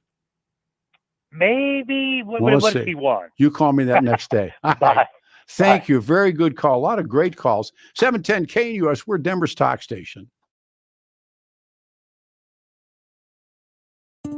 RockyMountainBargains.com, where you'll always pay half price. Why pay retail when you can get what you want at 50% off? Just go to RockyMountainBargains.com and save. Here's this week's featured item. $100 gift cards from Sean D's Persian Grill in the Denver Tech Center. Get them now for half price. Get it now at RockyMountainBargains.com for 50% off. RockyMountainBargains.com, where you always pay half price. Restrictions apply. Go to RockyMountainBargains.com for complete details.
Saturday morning, everybody.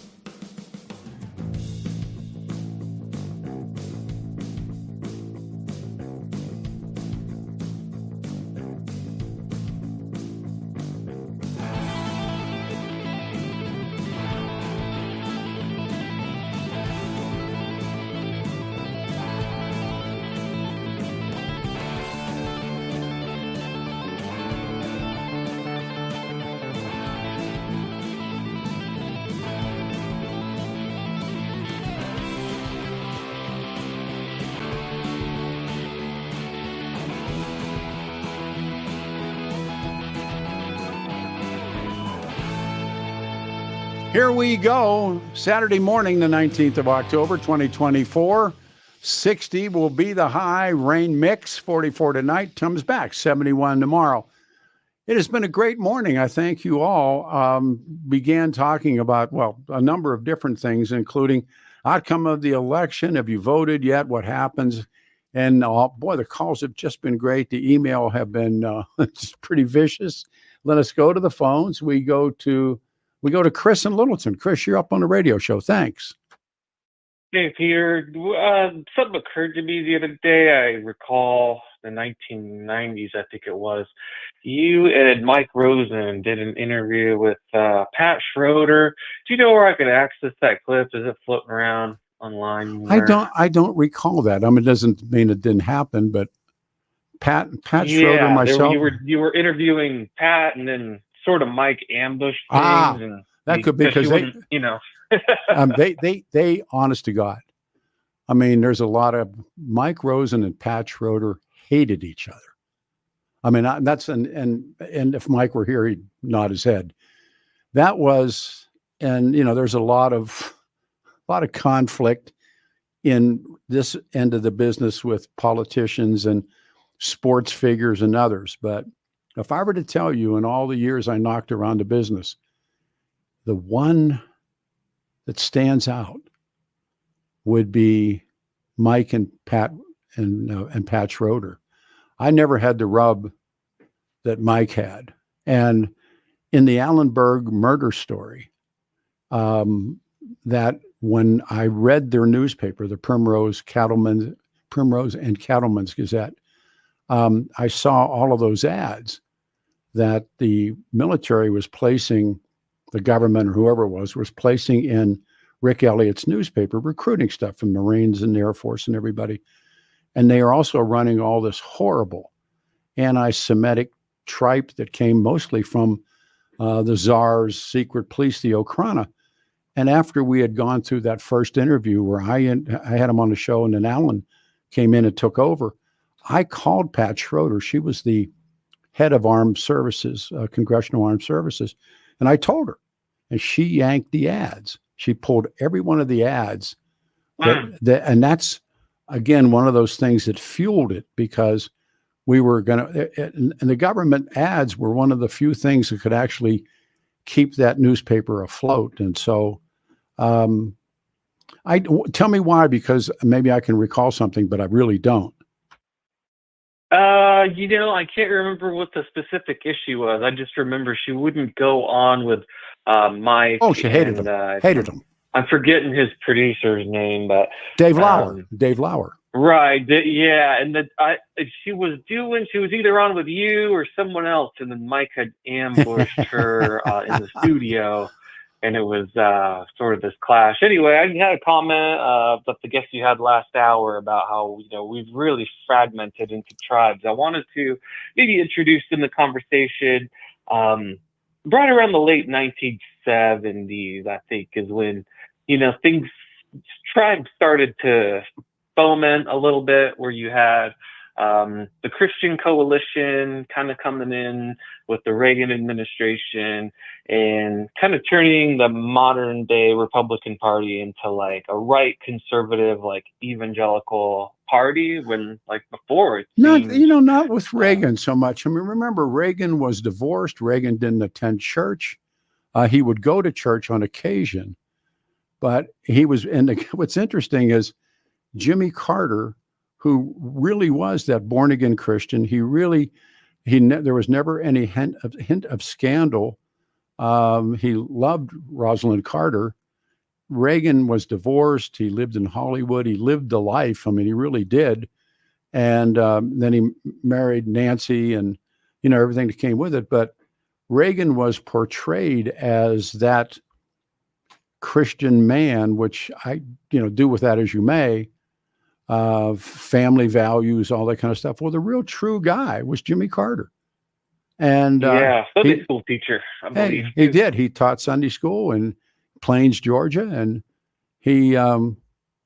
but they were able to switch that somehow Jimmy Carter was this, I don't know, but I mean, I'm a huge Reagan fan. Reagan was, and I'd been around Jimmy Carter, met Jimmy Carter twice, and he was as advertised. He really was.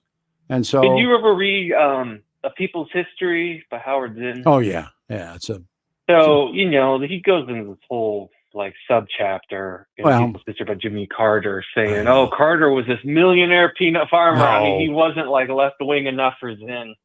Well, here's the problem with that. One of my favorite movies is, Good Will Hunting. I love that film. Yeah. But then he does this whole interesting thing in a bar at Harvard with that guy, and he really takes the guy apart on colonialism in America. And then he gets to that moment. He said, "You really want to read a good book?" And he mentions the Howard Zinn book. And anybody that's a history geek, myself, I lost that part of the movie. I said, "Howard Zinn," but he tells that Harvard wise ass, you really want to read a good book, read how, and I thought, that's just Hollywood sticking in some left wing crap. Because that book is, it's what it is. Yeah. Well, one final comment, this is liberal Chris, by the way. Okay. I will be turning out for Kamala Harris, but Colorado's already gone sort of solidly blue. Are you pretty much reading it the same as me? Is that pretty much Pennsylvania is going to determine this thing between Georgia? I think there's just no knowing. And I mentioned moments ago that I'm going to be anchoring election night here. I've never done it on 710. I get to get some helpers, and I want to take a lot of phone calls from listeners as they watch stuff. And I got some folks I want to come and work with me, or I work with them. But that you need to go get Rosen on the air with you. I'm going to try. Get Patty Calhoun, get Mike, get Caldera, get I don't know. But Patricia, get Dean Singleton, get Ted Trumbas in New York. To get a lot of just 5-minute drops, but principally, and I said to somebody, if I don't think Georgia will. Although if you read right now, early voting in Georgia is a skyrocket, and Georgia. Remember how it got down to Georgia last time? Georgia's the canary in the mine in the mine shaft. If Georgia goes for Trump and it happens early, which is, then I think, and then he runs the board. But if it gets down to we don't know in Pennsylvania, we don't know, and all the different places that we don't know, I think you'll be able to call Florida early. I think Florida will go to Trump, and I think it'll be early. Now, if it goes the other way, there's big problems that night. But I can't, I told everybody, I said, we work till 12, 1 o'clock in the morning. We'll probably know the outcome on some of these congressional races and some amendment stuff, but I don't believe we'll know national till maybe. I don't know if Jeff and Billy will have it the next morning. I think it'll be that tight. Fair enough. Do we lose them? Okay. Where do we go next? We go to or we go to Jacqueline, don't we? I say Eddie on two. Well, Eddie, you're on the show. Hey, Ed. Good morning, man. Thanks. Good morning. I'd like to chime in on the voting issue. I recall going on election day, showing up, a civic duty, seeing your neighbor, showing your ID. Yep. And look how they have destroyed voting. So call me a little colored when it comes to making additional changes. If I'm not mistaken, Alaska is in the process of repealing the amendment that allowed that. And I rather like the primary system and the current system. If it gets out of whack, it gets changed. But I'm filling out the ballot for my wife. I know I'm not alone doing that. Okay. Other people are filling it out. That's and of course, who knows how long it'll take to find out who actually won. They have destroyed the integrity of our election system, and they're not done with it. A lot of this stuff, remember, a lot of it came out of COVID, and a lot of it was supported by Republicans. And, I'm with you. If I had my way, we'd vote on Tuesday. The polls would open at 6 and they'd close at 9, and you would go vote in person if I had my way. But that's not what we do. I mean, I talked about it, wrote about it. How the first time I ever voted, I went with my dad, and the first time my son voted, he and I went together and voted in person. And there's something I'm with you on that. It's tradition. Yeah, no, the train has left the station on that. I saw the other day, California is making it unlawful to ask for an ID when you vote. And when you talk about the ultimate election fraud, it's letting 12 million people in here with the idea of eventually getting them on the voter rolls. Well, and that to me is undeniable. Listen, we have to, number one thing that needs to be done is that border. The border needs to be sealed up and shut down. Then you get to know who's here. I mean, again, Trump is right. This border has to be sealed. If you don't have and when people, I think it's almost too late, Peter. No, I don't. They're saying Texas is purple now. Yeah. I mean, if Cruz loses that election, that is the handwriting on the wall. It's going Democrat because they port so many illegals. But remember, Lyndon Johnson was a Democrat senator from Texas. I mean, it backs and forth. I mean, there hasn't been. What was I reading last night about a state that has not been Republican since Harry Truman, and it looks like it may go into the Republican side of the ledger. I don't think, and I'm certainly no expert, but just a reader. There hadn't been an election like this in, I don't know, for how long. Maybe you could help me. When's the last time it was anything like this?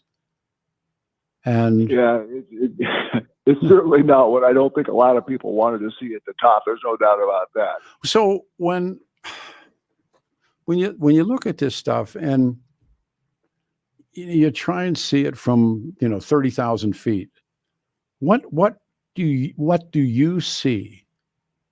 What do you see? My concern. Well, I saw where there's record voting in Georgia. Now that was a Republican state that now has 2 Democratic senators. No, but remember I am after nervous about Georgia. Yeah, but after the Civil War, the so-called Dixiecrat South, Georgia was a Democratic state up until past Jack Kennedy, and they had that moment where Lyndon Johnson tells him, and he said, and because Martin Luther King's in Birmingham jail and the civil rights thing is on, and Joe Kennedy still hasn't had his stroke yet, and Jack's alive, and they're in there telling him, if you do this, if you go for civil rights, you will lose the South forever. Richard Nixon knew it. It was called the Southern Strategy. Richard Nixon starts to flip some of those Dixiecrat states to Republican states by sort of echoing what was said by the people who ran those states prior. And that's how Richard Nixon won. So the South, after the American Civil War, the South was pretty solid, not pretty, it was solid Democrats because of Abraham Lincoln's Republican and everything that goes with that. So this is pretty recent stuff. This isn't, and it comes out that they lean Republican because of the issues that Lyndon Johnson and Richard Nixon put before them. Everything has a beginning and a middle and an end. Well, I personally see states flipping because of immigration. California, Nevada, Arizona, New Mexico, and part of the South is going along the same way. But California, the 2 big states, and that will come in blue. There's no doubt that California is going to come in blue, but that was a solid Republican state. And the only reason it's not is because of illegal immigration. No, I mean, because it goes back to after Ronald Reagan, and the state goes into some sort of free fall. And remember when Eisenhower is president, they deported people out of there. They had what was called the Bracero program, and people could come up from Mexico, work, and go back. And that was broken by Cesar Chavez because his union was, they were by and large American citizens were in the union. And Ronald Reagan broke Cesar Chavez's union. And I mean, it was, I think it was one of the largest mistakes that Reagan could have made, was to break that union. But they did. And how did they do it? By illegals. And there was these big growers, Bud Antel and Iceberg and these guys, they supported all of that. And so when people start to talk about, and I always think to yourself, have you cracked the book? Have you sat down and really pursued what you're angry about? And oftentimes you find at the beginning of it, you'll find the same people that you like today were the people that were, snitching it out then. We're at a crossroads. This country is truly at a crossroads. And I don't pretend to know what the outcome is going to be, but I'll tell you what, we will either be up late or go to bed and wake up the next morning and still not know. Well, and of course, I always go back to, Hillary Clinton being up 8 points or whatever it was. Yeah. So I don't trust these polls at all. It is a crapshoot. If I had to put my money in Vegas, I'd put it on Kamala right now. Well, look at right now. The polls are, I right before the show started, I pulled this stuff down. Polls are edging towards Donald Trump as we speak. And the swing states are, Donald Trump has come forward. He went after the assassination attempt, and they go to the convention, and I loved Hulk Hogan was up there. I'm a huge pro wrestling fan, but you think to yourself, okay, he says Hogan, he has Kid Rock, and then he gets up and talks, and he switches back into this other guy. You think, oh man. And they were never ready to run against Kamala Harris. She was an unpopular vice president, or still is. And now I think we're 17 days away. That's tight. That's tight. I'll give you the last comment. Who would you put your money on at this point? You got to go out and debate. Now who you want? Yeah, get your money back. Who would you put it on? Well, what's happened in the polling thing, it's interesting. I read this last night, that she was up with smart money. Then 2 major bets came in, big bets, like $6 million bets. And it changed the odds. And some of these folks think it was Musk, that Musk laid big dough into the betting parlors in the UK, or in the offshores in the UK, to change the odds because people were looking at the money line.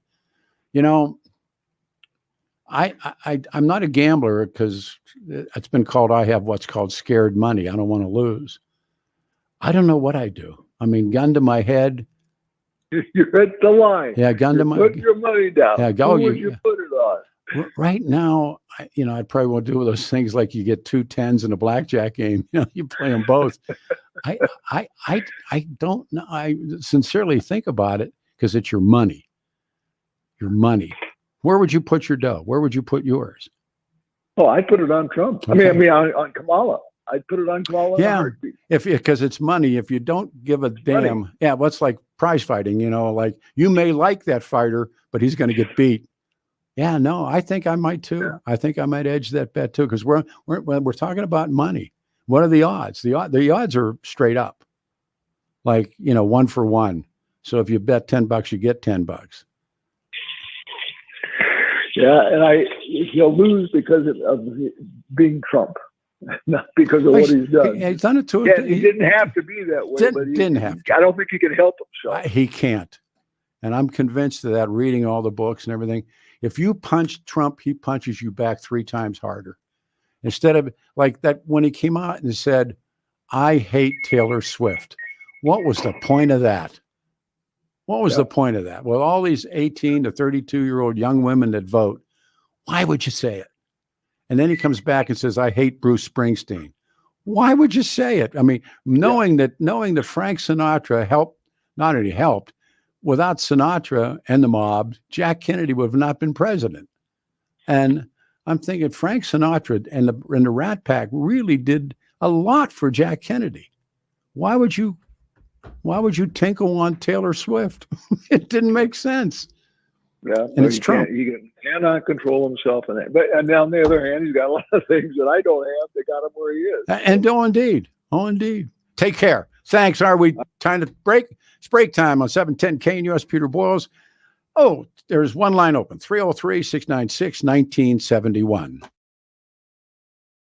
RockyMountainBargains.com, where you'll always pay half price. Why pay retail when you can get what you want at 50% off? Just go to RockyMountainBargains.com and save. Here's this week's featured item. $100 gift cards from Sean D's Persian Grill in the Denver Tech Center. Get them now for half price. Get it now at RockyMountainBargains.com for 50% off.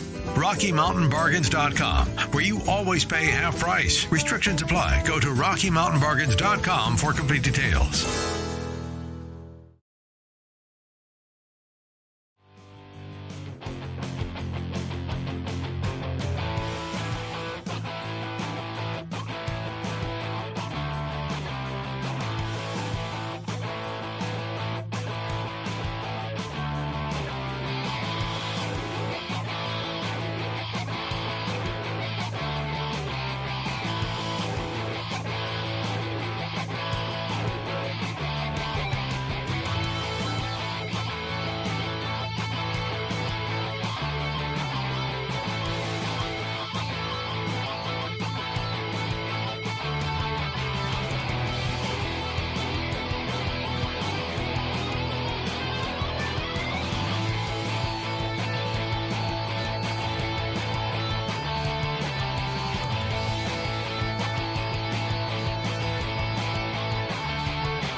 It's 11:22 on a Saturday morning, October 19th, 2024, 710 KNUS.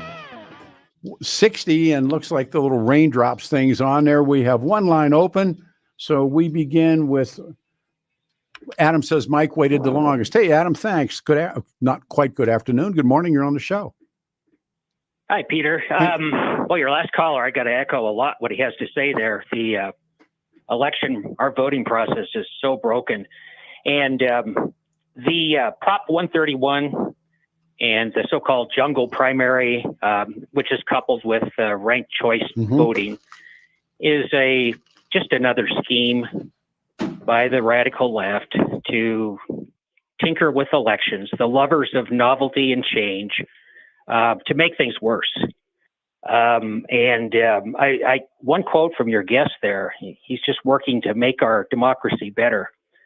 That always scares me, because the side that wants to always so worried about the democracy is the one that's most undemocratic. But I was going to contest with you a little bit about, we're at a crossroads given, but that's not unprecedented in our history. In fact, I could make the case that past elections have been much more of a crossroads than this one. Give me an example. And I'd have to go back, to the 1800s, but there was many, 3 or 4, that were much more polarized and contentious than an example of what you're talking. Well, I start with the 1800s, Jefferson versus Adams. That one is very, very contested, very, very polarized. I'd go to 1820, Jackson versus John Quincy Adams. Jackson lost. That led to a lot of political strife. He eventually got elected. And I was going to say 1860, of course. 1876, Rutherford Hayes. Yeah. I think that 1860 was probably the most difficult and intense election in the history of the country. Remember, they had to sneak Lincoln in to Washington. Yeah. Because of what eventually happens to him, assassins. But in my lifetime, maybe that should have been the way I said that. And you're right. But still is one of the most contentious elections in our history. I'll buy that. And even you think about Nixon and Humphrey, or the Bush Gore that gets down to the Supreme Court throwing it to W. Those they were tight, but it wasn't this contention. You can walk on the tension, I think, in this election. And I always love your calls too. And you're always a smart caller. Oh, thank you. No, but it's true. But well, Peter, I'm gonna get a little critical here on the voters. A lot of this stuff is, well, first of all, we're buying into this cult of the presidency. We're putting too much emphasis on that. We have elected representatives that make the laws. The chief executive is there to, execute the laws. But so we're putting everything onto that. We're getting into the cult of the personality. We're being bought off largely by glitzy political advertising. Whoever spends the most money, gets the most eyeballs on their ads, frequently wins elections. The voters, I don't want to say dumb down, but we're not putting attention into the election and the issues per se as we are with the personalities, and that's leading to some of the problems. I think. Again, that's the problem. But there is no better. There is no better system. But it's the problem with the system. I forget who said, "The voters have spoken. God damn them." But Peter, I've always had choice. I voted for Trump for the first time this last election. I voted Libertarian 2 times before that. There's always other candidates. I voted for Tom Tancredo back when he was running for the Constitutional Party. We have choice. Yeah, we all did. Look around. But if you go back and look at like with Theodore Roosevelt and the Bull Moose, and that's the guy that he goes, and he actually gets Woodrow Wilson elected. I mean, if TR weren't there, Woodrow Wilson wouldn't have won, and it would have been a different way that would have happened for the First World War. But that's where he's the Bull Moose. Remember, I'm stronger than a bull moose. Remember, he gets shot, and he still says he's the Bull Moose. So he breaks the Republican Party, and Woodrow Wilson slips in. The same thing. Who was the guy from Texas? Ross Perot. Oh yeah, he broke it. So third party candidates, as much as you may like them, they're probably going to get your enemy elected. Well, that's okay. It's still, we have the choice. We do have choice here still. And this little scheme that they're cooking up to quote unquote give us more choice is another way to rig the elections, I believe in the favor of the more radical, progressive candidates. And I've read a little bit about what happened in Alaska and other places where the ranked choice has been implemented, and it's not really that cool of a deal. It really doesn't add value to our elections. In Colorado right now, the Republican Party is in such shambles, and it's been self-contained. Imagine you got to go to court to decide who's going to be the head of the party. I mean, that's absurd. I mean, that just doesn't happen.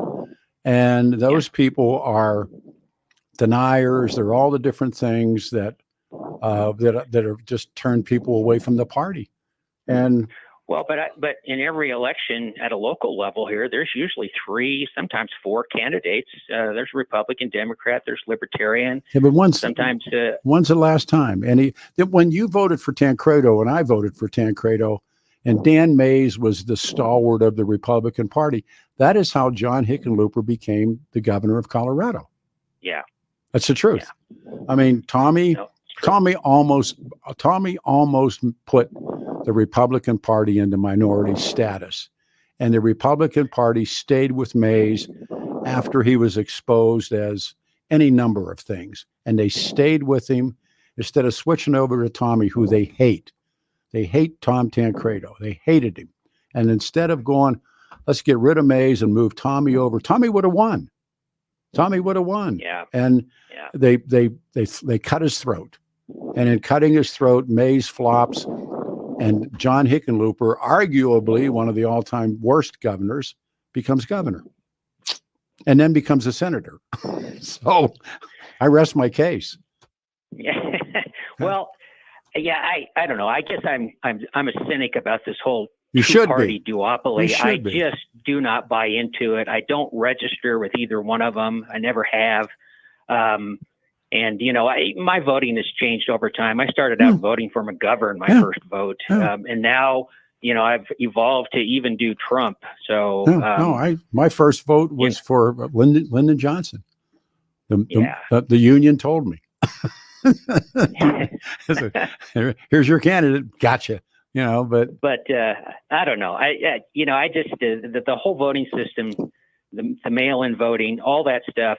We know it's fraught with peril, and this is just going to make it worse. And I kind of shudder at all that. It's not leading to good things. Take care of yourself. Thank you very much. All right.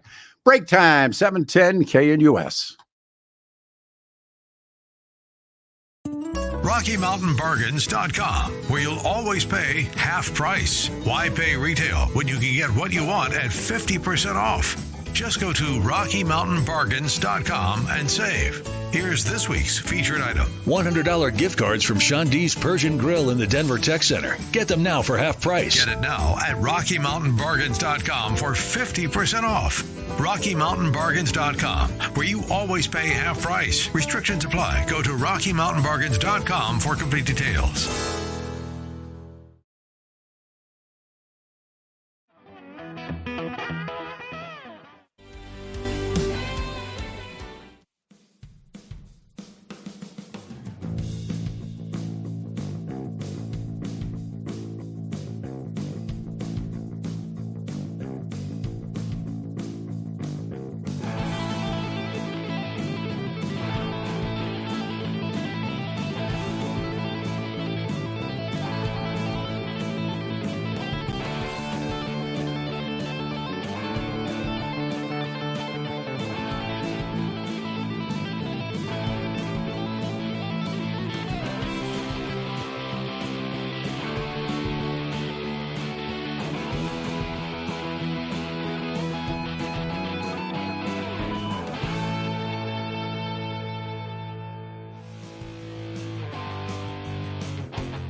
Morning, everybody. Saturday, October 19th. Got a little rain in the cast, 60 degrees and 44 tonight, but motorcycle weather tomorrow. 71 will be the high. Jeff and Billy back Monday morning, and I have never done this before. I will anchor election night here on 710 KNUS. Trying to put together a team. I'm excited about that. And I'm happy today to talk to you about our friends at WaterPro. WaterPros cares for the quality of your water. We got this on the family home, right? Forever chemicals, microplastics, hard water, all there. But here comes the WaterPro. Now, before you look at other stuff, have them come out and test. They will give you a free, sign-up free in-home consultation. They come to your home and test your water. If that's all, that's it. And if they tell you water is bad, you can still say, so what, I'm going to drink it. Or you can say, I don't want to drink that water. And they go, okay, here's the solution. 303-862-5554. We've done this. I trust these guys. WaterPros, family-owned, veteran-owned biz, dedicated to providing you the best in water treatment for less than the other guys. WaterPros.net. It's water, WaterPros.net. And request your free water test or call 303-862-5554. 303, then it's 862-5554. And ask for my special, the Peter Boyles special. They'll come to the family unit and they will test the water. And they'll tell you one way or the other, so at least you know, a free in-home consultation. They'll come to your home, test your water, answer your questions and concerns about your water. Again, 303-862-5554. We start with Joe G. You're on line one. Man, not quite good afternoon, but good morning. Hey, good morning, Peter. Hey, brother.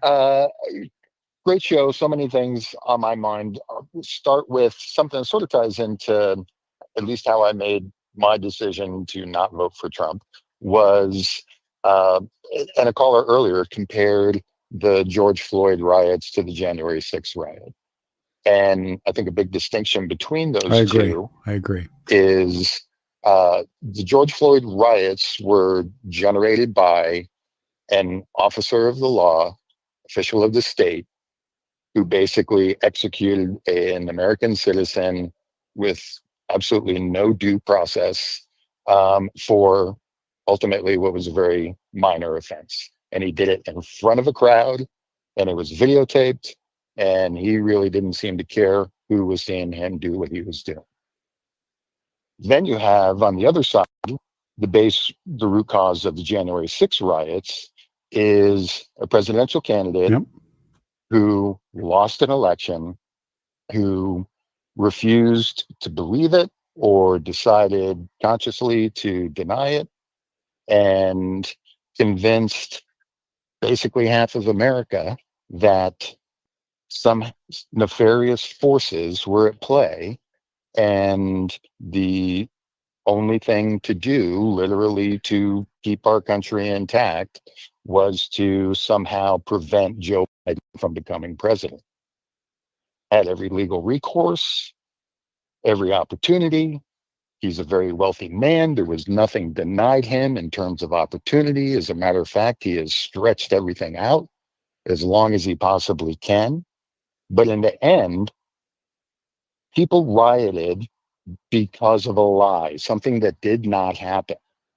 Tina Peters is spending 9 years in jail because of a lie. But on talk, on talk radio, the Tina Peters aftermath to me was one of the great moments of disgust. Was attempts to defend her, and I thought to myself, "You can't be serious." And then you realize that the on-air people. The other day, Prager mentions her and says that she had been screwed, and I thought, Dennis, what in the 5 times do you know about this?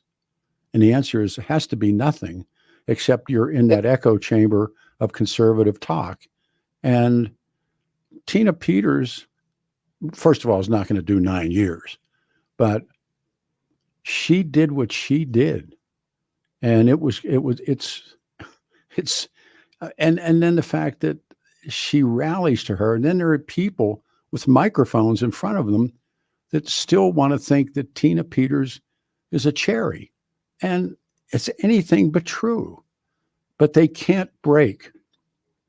It's one of the great problems through history where individuals can't break from the leaders' the leaders' positions, even though they know they're wrong. Does that make sense?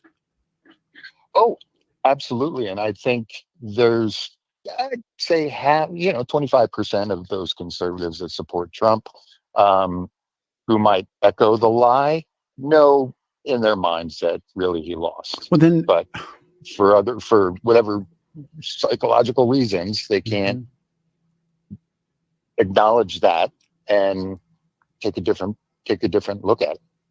Richard Nixon, I was having a conversation with a good friend yesterday.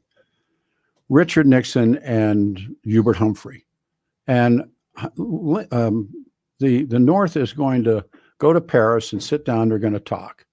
And they're going to try and end that insanity.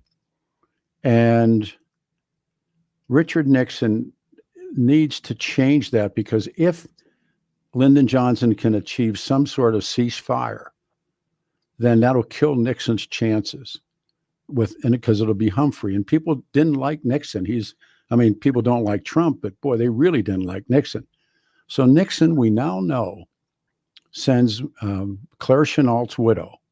She goes to Saigon, she meets Tu and Key, and she tells them, hang on, Nixon will get you a better deal. And they did. And that's when Nixon came up with his secret plan, which he never had. And they walk away from the tables in Paris. The war goes on. Nixon never had a secret plan. So these incredible lies that are told, and George W. Bush and Dick Cheney, enormous lies. Just enormous lies. And it goes on and on and on and on. So when you're some old man, which I am, but you've read too much or traveled too much or seen too much, and what do you do with all of it? And there is the real difficult part of that you know that what Nixon did, what W did, or better, Cheney did, Rumsfeld did, Scooter Libby did. And now you sit there and you watch all of these kids whose lives have also been destroyed. And how many Iraqis died? How many people in Afghanistan that didn't even know where New York or the Twin Towers were? They're dead. And the rise of the mullahs now because Saddam's dead. That was them. That was Bush and Cheney. They set into motion consequences we're still dealing with. But when Hillary Clinton called it Arab Spring, it was Arab Winter. And everything that happens from that. And so I'm just so jaded. And I'm not a rah-rah for any of these people. No, I'm in the same camp, and like the previous caller, just trying to figure out how we can make our system better. For me, the root cause is money in politics. It's just become sort of there's a ego match between billionaires at this point. Oh, sure. There's a system that would say public finance of elections. I get X, you get X. We determine it through primaries. And then you only have this much time to campaign in, I'm serious about that, and we wouldn't need ranked choice voting. No, we would not, but it would be, I would have, and public finance of elections is a really interesting one because the country has decided, or the courts have decided that part of the First Amendment was your ability to give tremendous amounts of money to a candidate. Well, we find out in these PACs and super PACs that people will give tens of millions of dollars into the super PAC. The super PAC then turns around. The two largest PACs in D.C. This is a great trivia question, and you know what the number one PAC in Washington D.C. is right now? It's the NRA. NRA. NRA, okay. Second one is AIPAC, and that's the Israeli pact. And they give money. I mean, believe me, if you're running for Senate and somebody gives you the max and then comes out of the super PAC and gives you more, you owe them. I mean, it's like if you give a dance, you got to pay the band. Yeah. You got to pay the band. And now with, what is it, that Henderson rule? You know, if you get a trusting relationship and you do the favor first, they can pay you after, and it's a gratuity. Yeah. I mean, don't. What does it mean? The Supreme Court just legalized bribery, as far as absolutely. It's just yet another thing on top of all the problems that those guys create this mess. I'm reading all this history of American presidents, and I'm all enthralled in it. But they waited in the hotel, in the Willard, the famous Willard Hotel, and they waited in the lobby, and that's why today they're called lobbyists. Is they waited for Grant. And they were in the lobby of the Willard, and the Willard's still there. It's a really important hotel, and so that became the term, the lobbyists, and they really appeared in the Grant administration, and that was really a corrupt organization, the Grant administration. But we live with these things, and I mean the system's wonderful. I mean it really is, and the beauty of politics is beauty, but this stuff now, I don't know. I think we'll survive it, no matter what the outcome. We've survived everything so far. But at least, I'm a few years younger than you, but right now it's the scariest I can remember in my lifetime in terms of, is stuff really going to blow up? Are things that I thought were the norm going to stop being the norm? And maybe things will, like with Jimmy Carter to Ronald Reagan, maybe things will get back. I mean, I think we had two very decent men, Carter and Gerald Ford. Mm-hmm. They were decent men. Ronald Reagan was a decent man.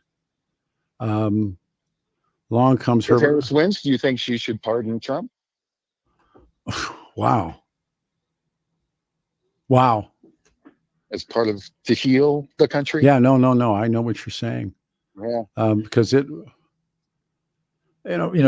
Gerald Ford deal on Nixon, I thought that deal was already set before Gerald Ford took over. And I just, in my recent reading, there was no deal.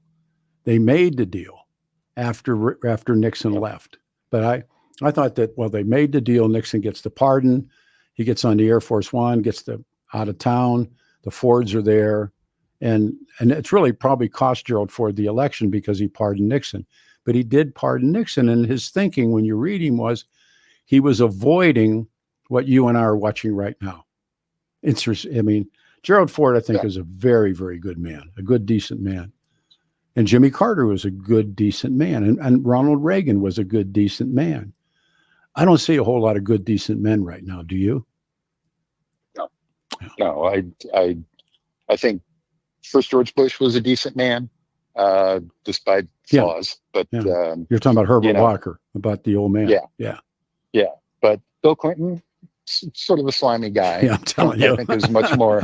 Trump is much slimier. Yeah. And another quick thing, this whole idea of lawfare. Yeah. I mean, I'm sure it's happened long before I was around, but first that I remember is Whitewater turns into Monica Lewinsky. Sure. Which was an outside private deal. Sure. Of the president that partisan Republicans wanted to go after him. Yep. And that's where we ended up. Take care of yourself. And it's good call. But thank you. You're welcome. All right. Where are we here? I got to get lost in my show here. 303-696-1971. We continue and the show continues. Take a break. All right. 303-696-1971. It's almost time to say good afternoon. This is 710 KNUS. RockyMountainBargains.com, where you'll always pay half price. Why pay retail when you can get what you want at 50% off? Just go to RockyMountainBargains.com and save. Here's this week's featured item. $100 gift cards from Sean D's Persian Grill in the Denver Tech Center. Get them now for half price. Get it now at RockyMountainBargains.com for 50% off. RockyMountainBargains.com, where you always pay half price. Restrictions apply. Go to RockyMountainBargains.com for complete details.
two of my most favorite people in the world, Slick Ric Flair, and Bret the Hitman Hart.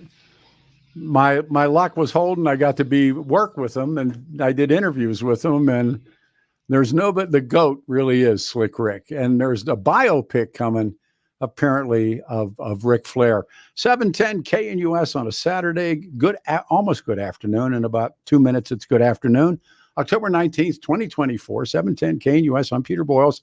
60 will be the high, and it's going to reach there, but got rain tomorrow, turns back around 71 degrees. I want to do something to go right back to the phones. We're in open lines.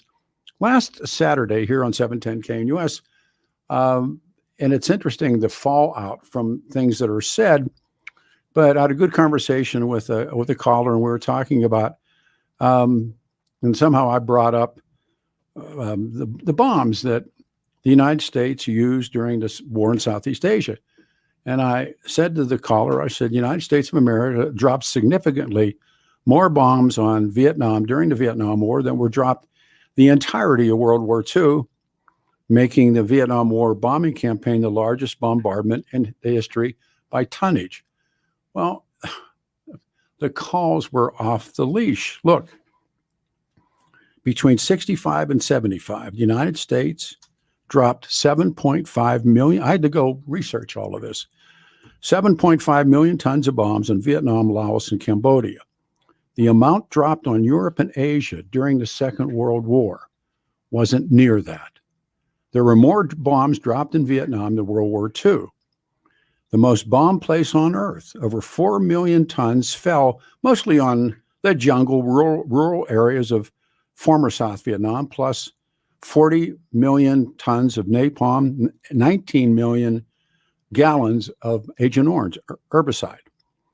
And the United States dropped 7.5 million tons of bombs, with 4 million of these in South Vietnam, 1 million in the North. And it was infinitely more destructive than World War II. The quote is the U.S. dropped more bombs during the Vietnam War. And in the long run, the bombing of Vietnam largely concentrated in these regions and dropped approximately triple the totals of World War II. The Indo-Chinese bombing amounted to 7,662,000 tons, compared to 2,150,000 tons in Europe as well as in Asia. So those are lessons learned on protracted wars in the Third World. All right, in our open line segment, we go back. This is Marcus. Good morning. All right, good afternoon. Good morning. Hey. Well, good afternoon. Keep one eye open. That's right. So, but I look at something different. I look at the people that are voting, and I look at the different cultures, and most of the men run the families. And this reminds me of Bobby King versus Bobby Riggs during that tennis, where men took one side and women took the other side. And they had that commercial out, I'm not afraid to vote for a woman. Did you see that? I remember all of that. And so what I'm thinking is it's not going to be the unaffiliated voters. Can I add, quickly, can I add something to that? It's now known, there's a thing called a work. And there's a thing called a shoot.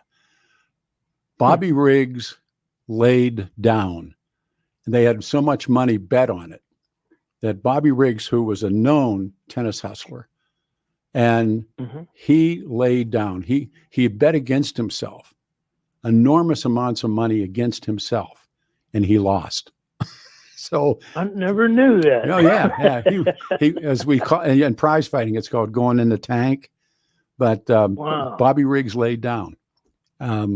He's better than Don King owning two fighters. When you read Larry Holmes' stuff about the Kings, and they asked him, because he fought Tyson, and Tyson just crushed him. And they said, it was like Bob Costas or somebody interviewing him. And they said, what do you remember about that fight, Larry? And he said, Don King and his son stepping over my body to get to Mike Tyson. That's what he said. But anyhow, but allegedly it was a rig. Oh, wow. Yeah. I never knew that. Well, he's a golf hustler. What does he care? He made the dough. Yeah. Yeah.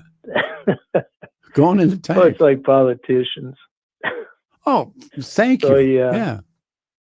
But I was going to say one other thing, because we're talking. I remember Gerald Ford stumbling all over the place, like Biden. Yeah, Gerald Ford. And but back then, like you were talking about, due to Nixon, I voted for Carter, and then I voted for Reagan, and those were really good guys. They were men. And they were men. Yeah. After that, things just changed.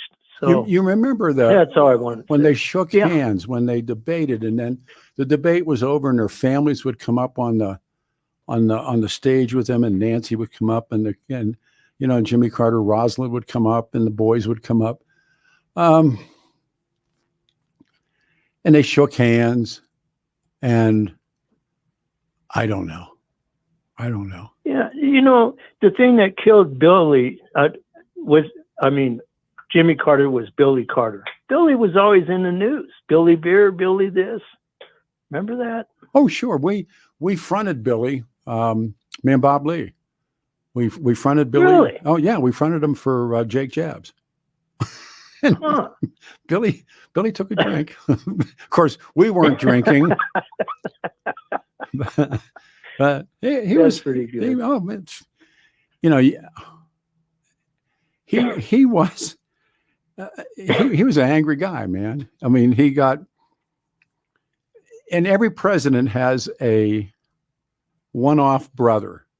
Nixon had those crazy brothers, and Lyndon Johnson. What was it? Was his brother Sam Houston or somebody? Sam Houston Johnson. Yeah. And so I always thought, and honest to God, it sounds like blah blah blah, but I met Jimmy Carter the first time, and we were sitting there. He had done a book of poetry.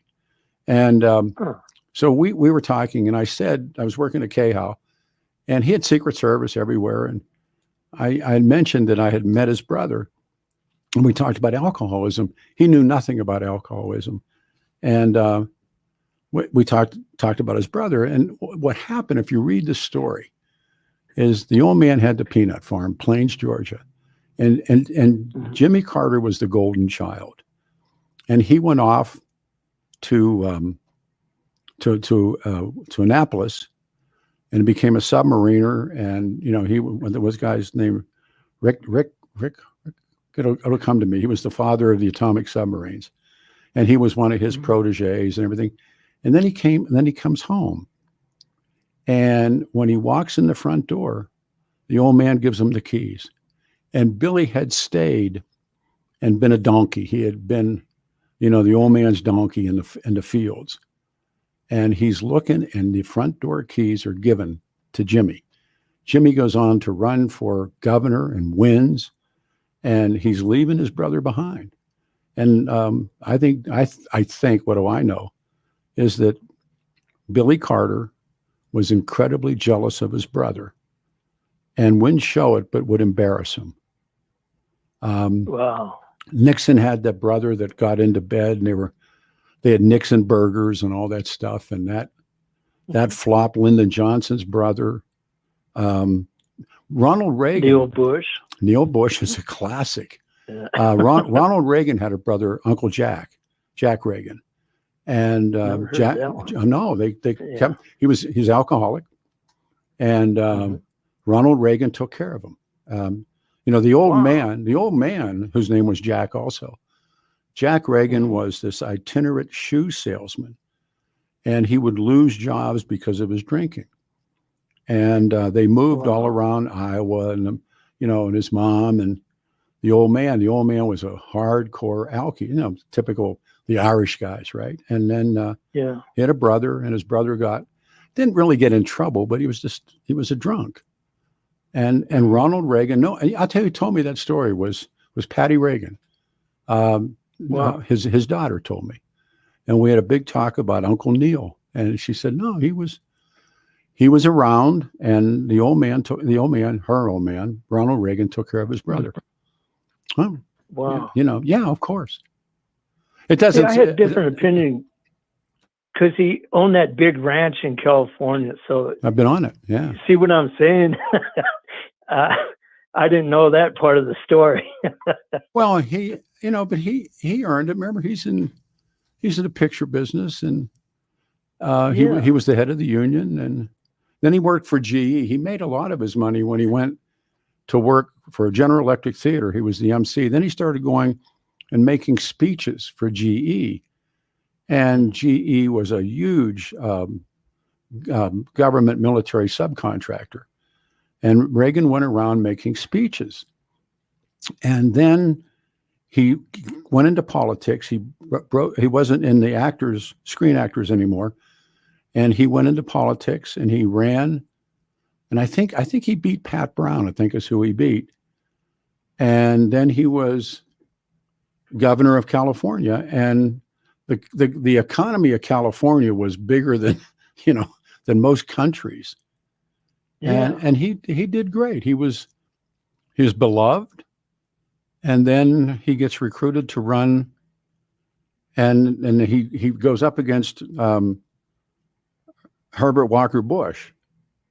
And they wanted co-presidents and all that stuff. Yeah. Well, no, it was Gerald Ford. They wanted co-presidents with Gerald Ford. And he said no. Well, the Bushes have always been in there for some reason. It's always. And the family, if you go back to like Prescott Bush and those guys, they were funders, and they were all skull and bones. I mean, it's like I'm fascinated by them. Yeah. So, who that's all I had to say. No, I learned something today, Peter. Well, reading is such a gift. I'm reading this series of stuff about confronting presidents, and that's where I learned about the Willard. I never knew about that. Grant, who probably has one of the most corrupt, and remember, it's during Grant that Custer loses everything that he does at the Little Bighorn. And that guy makes this case. He said that was like 9/11 in this country. The impact of George Custer, being totally wiped out by the Sioux and other Indian tribes, it was like 9/11. And the guy makes this case, and it's pretty brilliant. The end of Custer was also the end of George Custer was also the end of the Plains Indians. That's wow. So that's wow. So that's pretty deep. Yeah. Yeah. So, that one will bring the other, and so even like what did 9/11 bring? But no one knew. I mean, people didn't know they had to get these telegraphs out to people, and it finally gets to Grant, and Grant gives the green light. They got to go. All of them have to go. And he has Phil Sheridan, and he has all these guys, and they just cut loose on the Plains Indians. And that was it. I don't know. Sad stuff. Yeah. Take care. All right. You too. Thanks, Peter. Thank you. All right. What do we do here? 303-696-1971. Lines are open. 710 KNUS. People are still mad. Initially, you said more bombs were dropped on North Vietnam than World War II, which didn't ring true to me. I'm not surprised that more bombs were dropped in Southeast Asia than World War II. It was the same. It was the same war. 303-696-1971. Have you voted yet? What happens if Trump loses? We're 16, 17 days away. And the other part of it too is really cool. I get to anchor election night here on 710 KNUS. Really looking forward to it. Want to throw me a name through? Just give me a name. Michael. All right, we go here. Michael, good afternoon. See, I get to say it now. You're on the show, and thank you. Oh, Peter, wow, thank you so much for taking my call. It's Pleasure. good to talk with you again. So a couple of comments. First of all, the Al Smith dinner. I don't know if you got a chance to watch that. But, sure did, yeah. It was interesting. I was watching Kamala Harris. She kind of phoned in, and I was a little disappointed. She was kind of acting like a teenager almost. She was going back and forth with this comedian. And, what I was thinking when I was watching this is they're trying to make her look younger. They're trying to make her look like she's going to be vigorous and be able to serve out this term with no problem. She's gonna be 60, I think, is her next birthday. Yeah.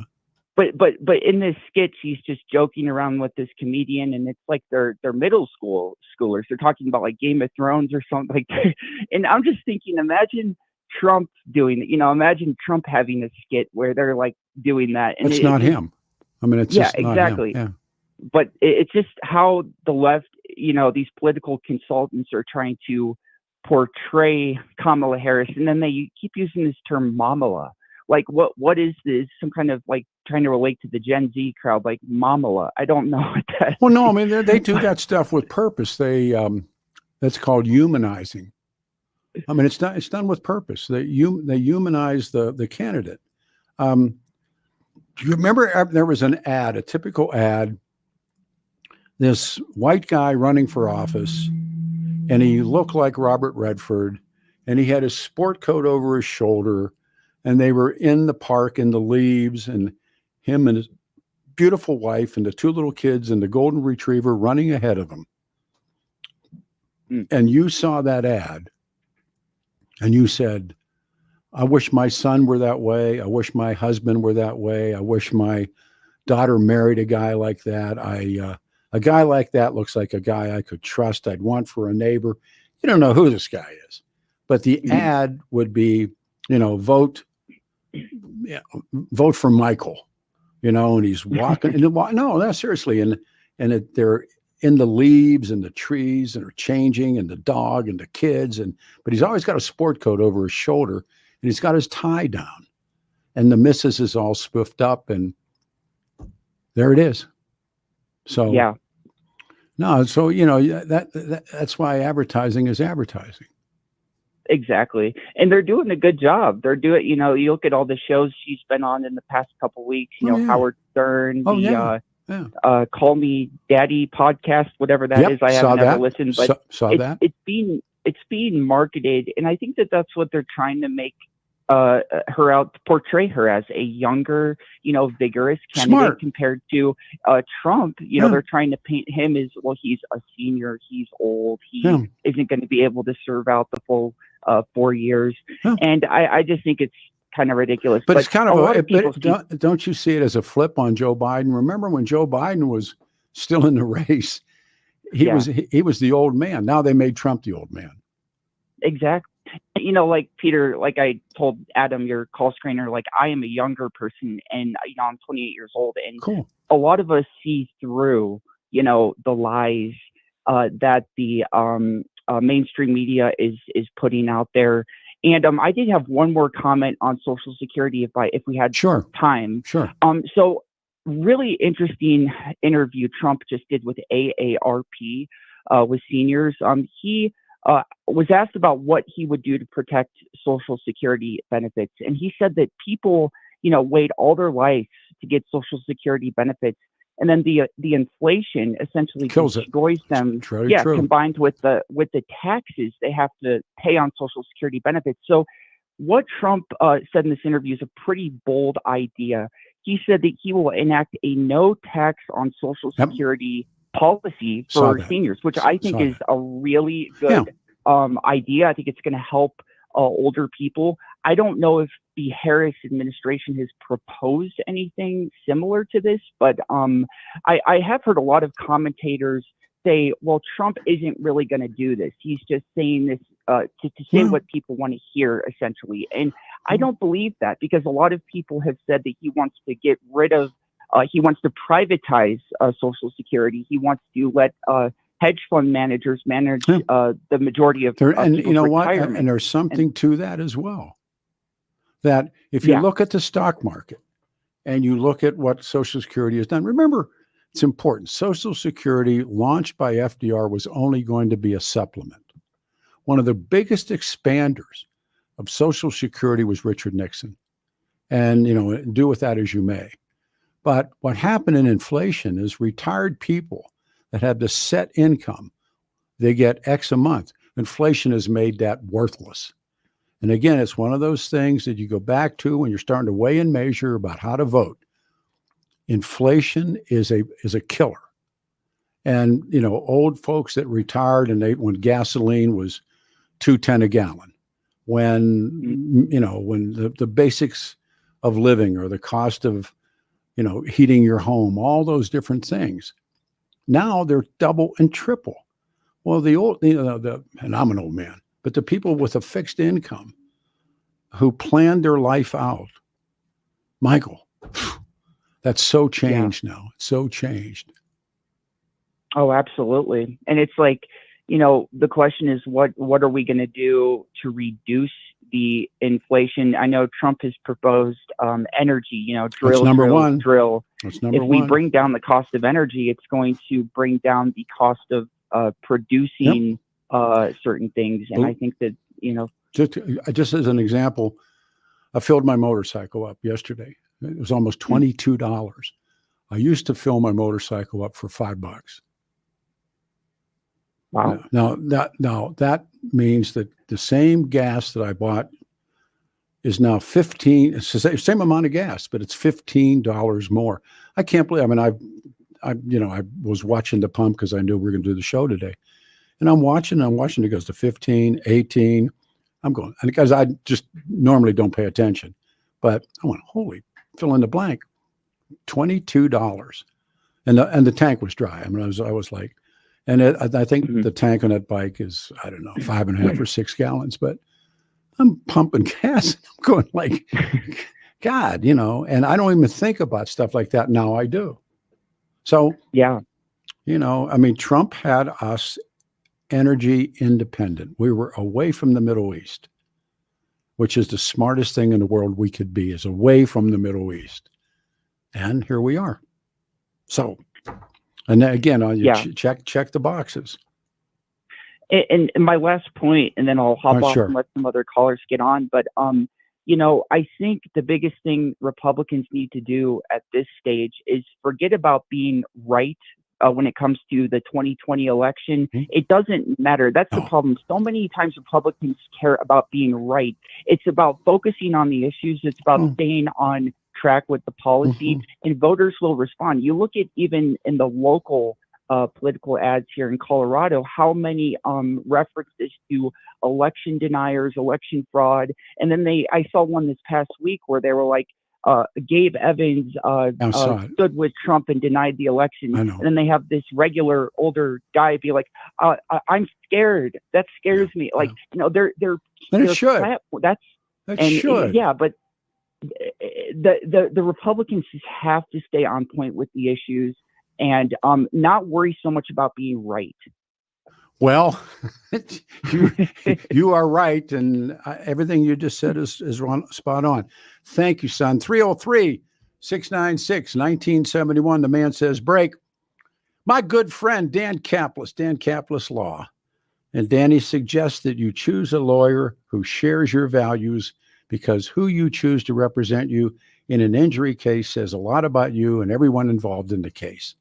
We talk about Danny growing up in Chi-Town, and his dad's a cop, and his mom's really a wonderful woman.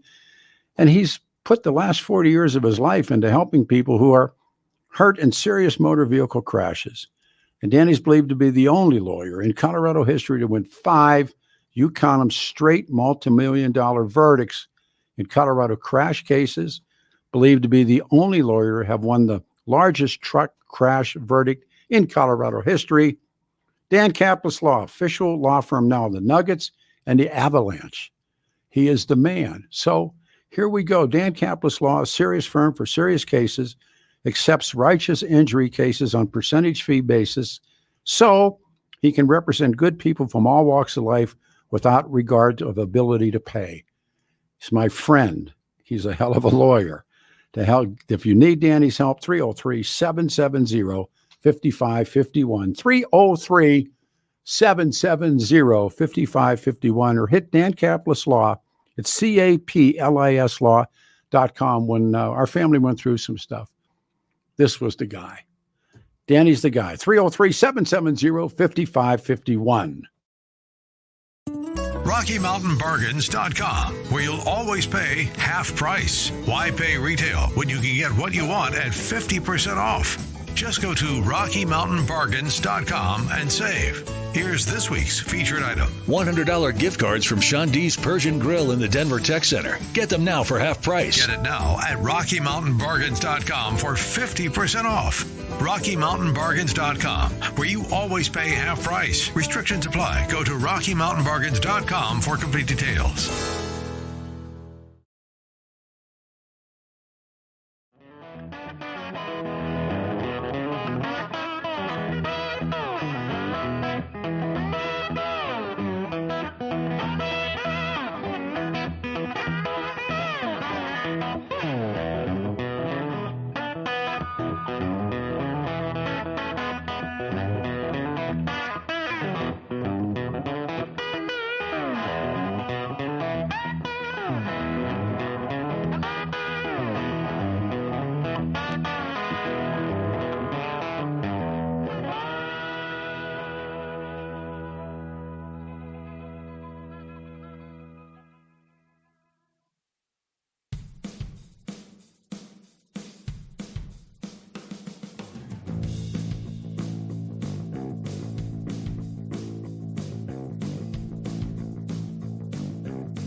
Allman Brothers.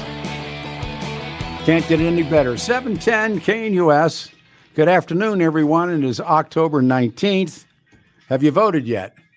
And they're talking about across nationally already 11,941,248 mail-in votes and early in-person votes cast already. Wow. 710 KNUS. We have one line. No, we got full lines. Just look down. Nick, I think, waited longest. This is Nick. Hey, Nick, thank you. Good afternoon. Welcome to the show. Thanks for taking my call. A few things about George Armstrong Custer, as you probably know. He was the youngest officer in the Union Army to reach the rank of general. Yes, he was. But he also had a reputation of being very brash and taking risks that really weren't defensible. And at the Battle of Bighorn, he violated 3 of the major things you learn in military school. You should never underestimate your enemy, never divide your force up, and know the terrain because you might have to fight in it. And he violated every single one of those basic tenets. He he was called a beverette, and he got reduced, and then I think he was out for a couple years, if I remember correctly. Yes, he was. And then he was brought back. And one of the things that Phil Sheridan knew about him was that he was exactly who you say. And the gold had been found in the Black Hills. And Yes. they had to break that treaty. They never kept any treaty straight. And they sent him in particularly to break. I mean, he was to break the treaty. So remember, the United States was going through a depression too, and this is important. And Grant, they need the gold. They want the gold. And the gold is in the Black Hills. And so, I mean, it was I don't know how many treaties the U.S. held with Native people, and they broke every one of them. Exactly right. And have you ever been up there and seen it? No, I have not. One of these days before I kick the bucket, I'd like to explore more of this country. I had 3 of my great friends. They're all motorcyclists. And after I had that problem with my heart, I got my pacemaker, and they had promised me they would take me, and they did. And it's you can drive it in a day, and then we stayed, and then the next day we went, and I had read, a lot of books, and I'm the guy probably maybe like you. When I was a little boy, I thought Custer was a hero, and I thought that, my dad, I've said this before, that picture, and it's a Budweiser. Yes. Yeah, I got that hanging in my garage. Somebody gave me Totally that. false. Oh, Didn't happen that way. Wasn't even close. Not even close. And he wasn't wearing buckskins.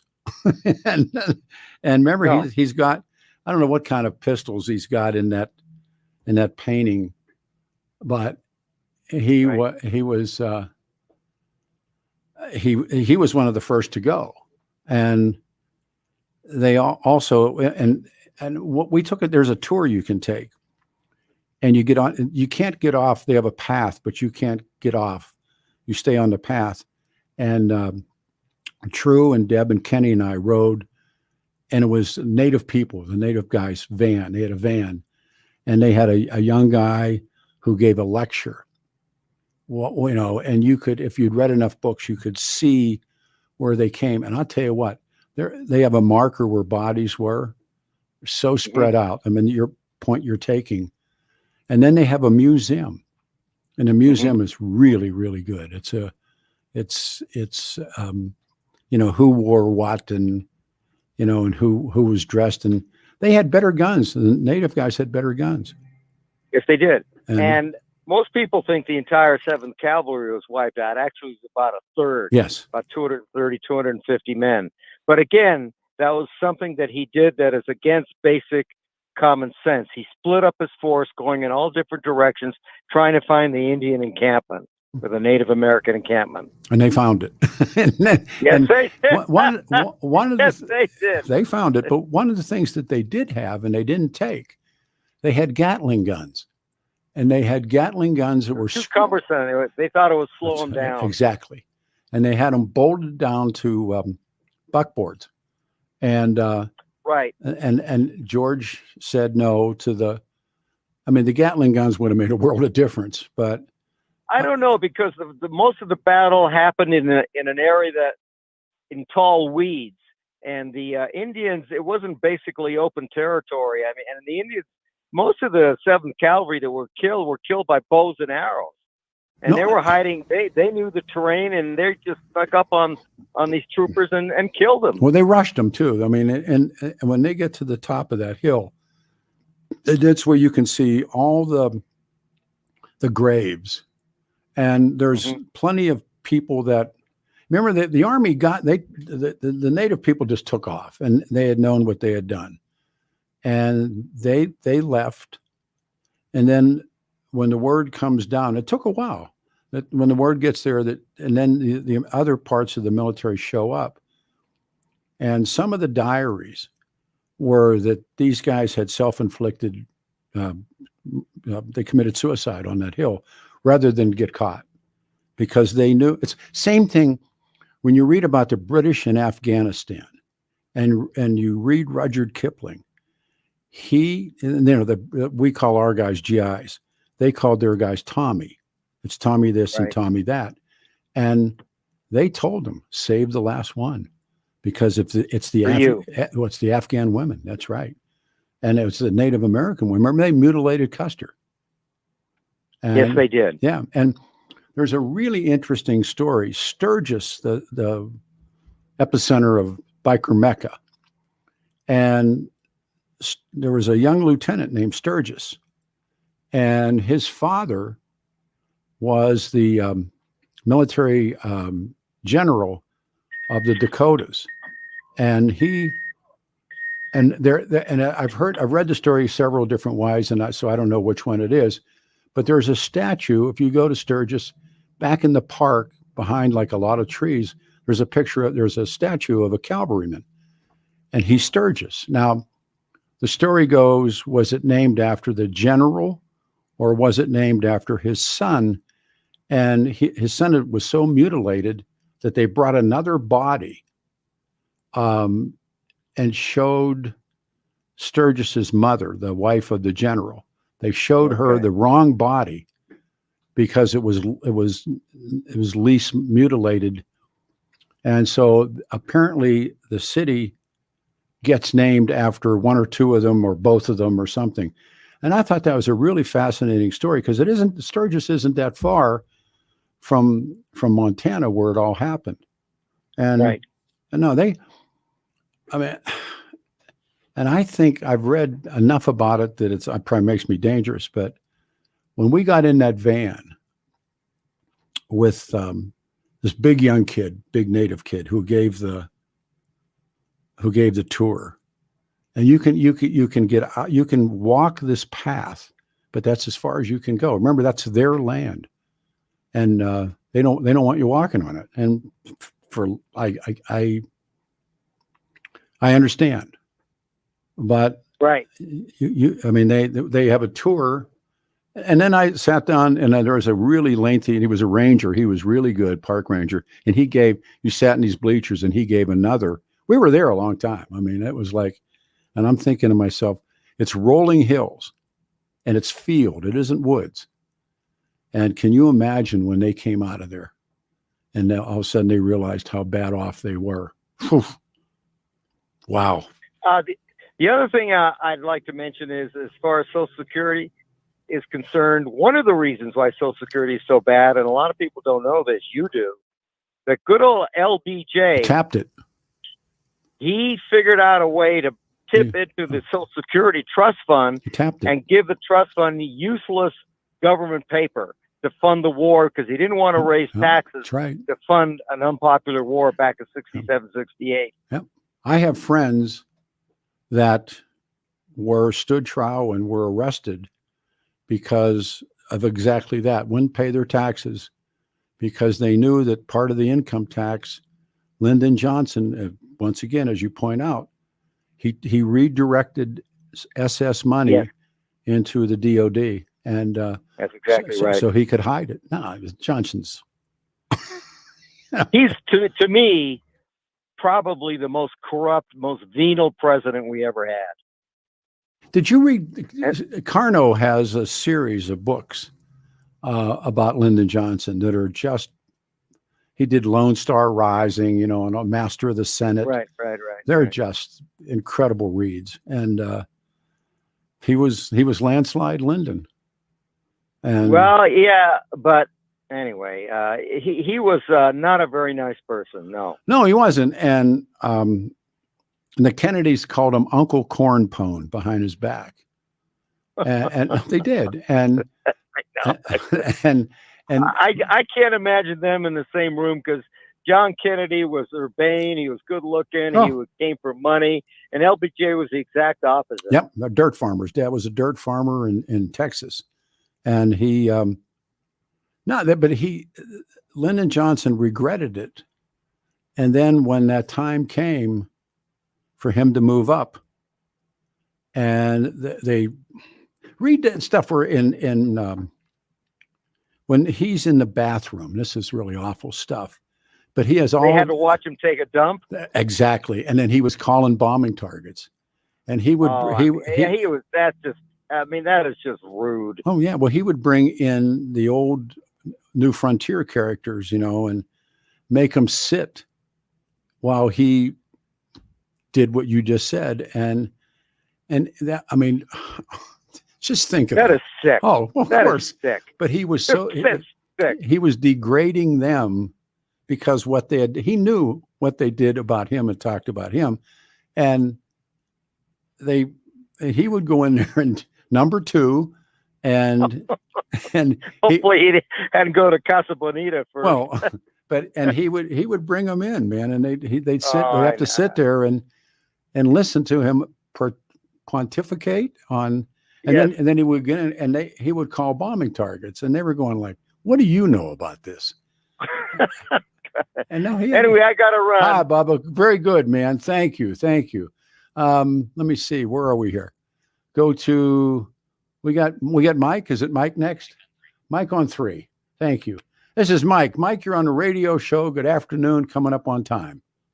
Good afternoon, Peter. Doctor. I voted for Trump. As a retired cop, I have to go with who I think is going to try to restore law enforcement to where they can do their jobs again. I got to say that the left has destroyed law enforcement as I knew it for 30 years as a Denver cop.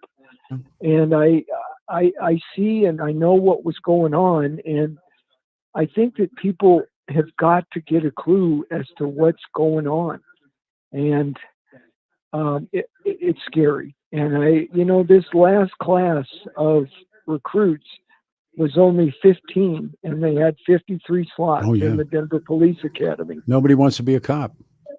And Peter, when I took the test in 1984, there were 3,000 of us that were in the Kurgan Hall, and they took 60. And we were so proud. I mean, to take that job, and it's a good job now. I mean, after all said and done, after 4 years, you go up every year for 4 years, and you're making close to $100,000 a year. And you can go out at a pension with 20 years, and pensions are hard to come by anymore. And it's a good job, and to me, and there But isn't when any you better calling. when you went on the job, it was a different job. Yeah, and I mean, they're making 3 times the amount of money I made. But I I'd don't have done it for free. Yeah, but I don't think it's the issue. No, it's like, and I know tons of cops. I mean, ride motorcycles with them, hang out with them. They're my friends. And they, they think highly of you because you get it.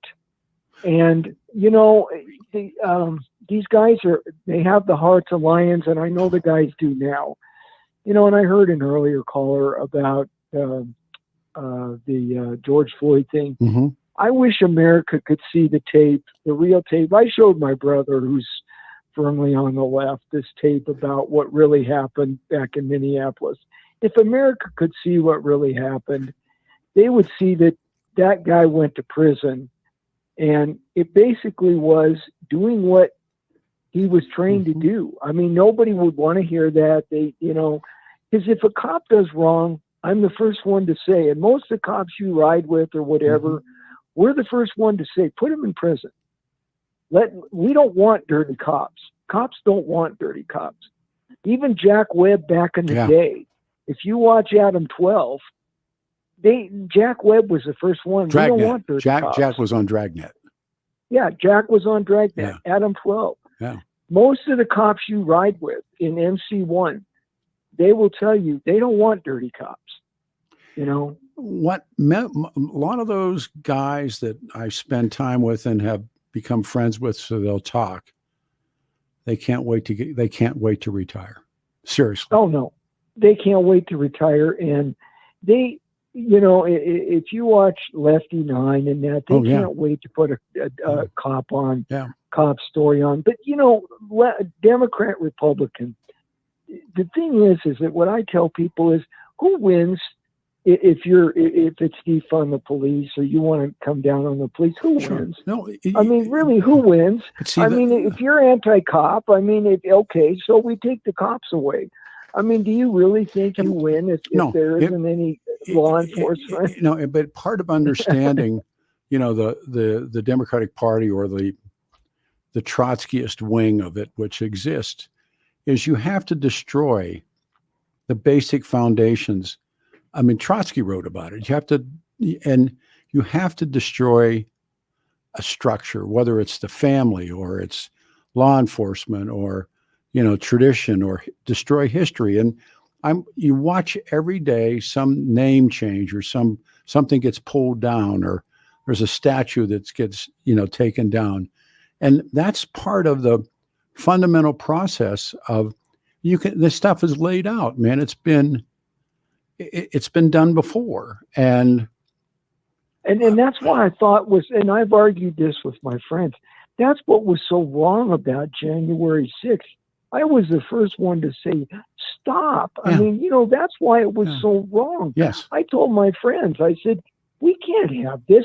Those are cops standing there. Yep. I mean, that's why it was so wrong. You're attacking police. Yeah, sure. I mean, and now told, this is our structure. Now told it was like some Woodstock falling in love. I mean, I mean, that's when I, because I wanted other candidates and stuff like that, but it's just like anymore. I mean, but this lunacy anymore, because I don't care people's lifestyle. I'm like you. I live and let live. I mean, I want people to do what they do.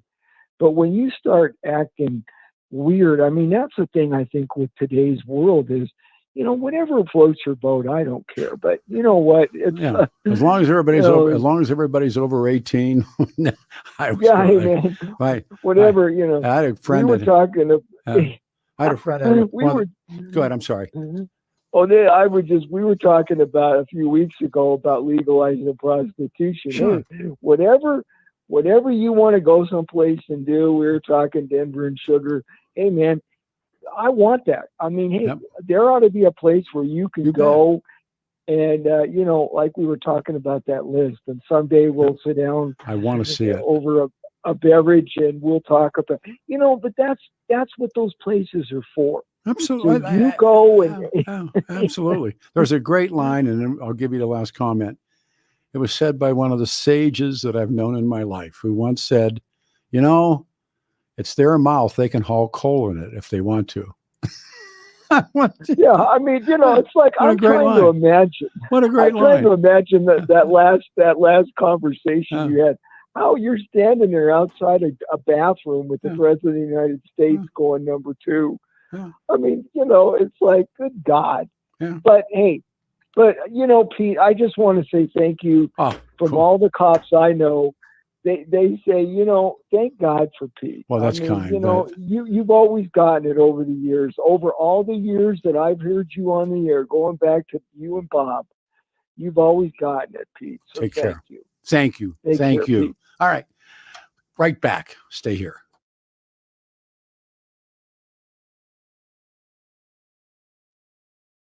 RockyMountainBargains.com, where you'll always pay half price. Why pay retail when you can get what you want at 50% off? Just go to RockyMountainBargains.com and save. Here's this week's featured item. $100 gift cards from Sean D's Persian Grill in the Denver Tech Center. Get them now for half price. Get it now at RockyMountainBargains.com for 50% off. RockyMountainBargains.com, where you always pay half price. Restrictions apply. Go to RockyMountainBargains.com for complete details.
Afternoon, everybody. Coming up on time. It's a Saturday, October 19th, 2024. Good old 710 KNUS. Thanks for being here. When I get outside, see what it's like. It says 60 will be the high. Tomorrow turns back around and 71 will be the high. Again, I am going to be, being, if I'm able to, going to anchor election night here on 710 KNUS.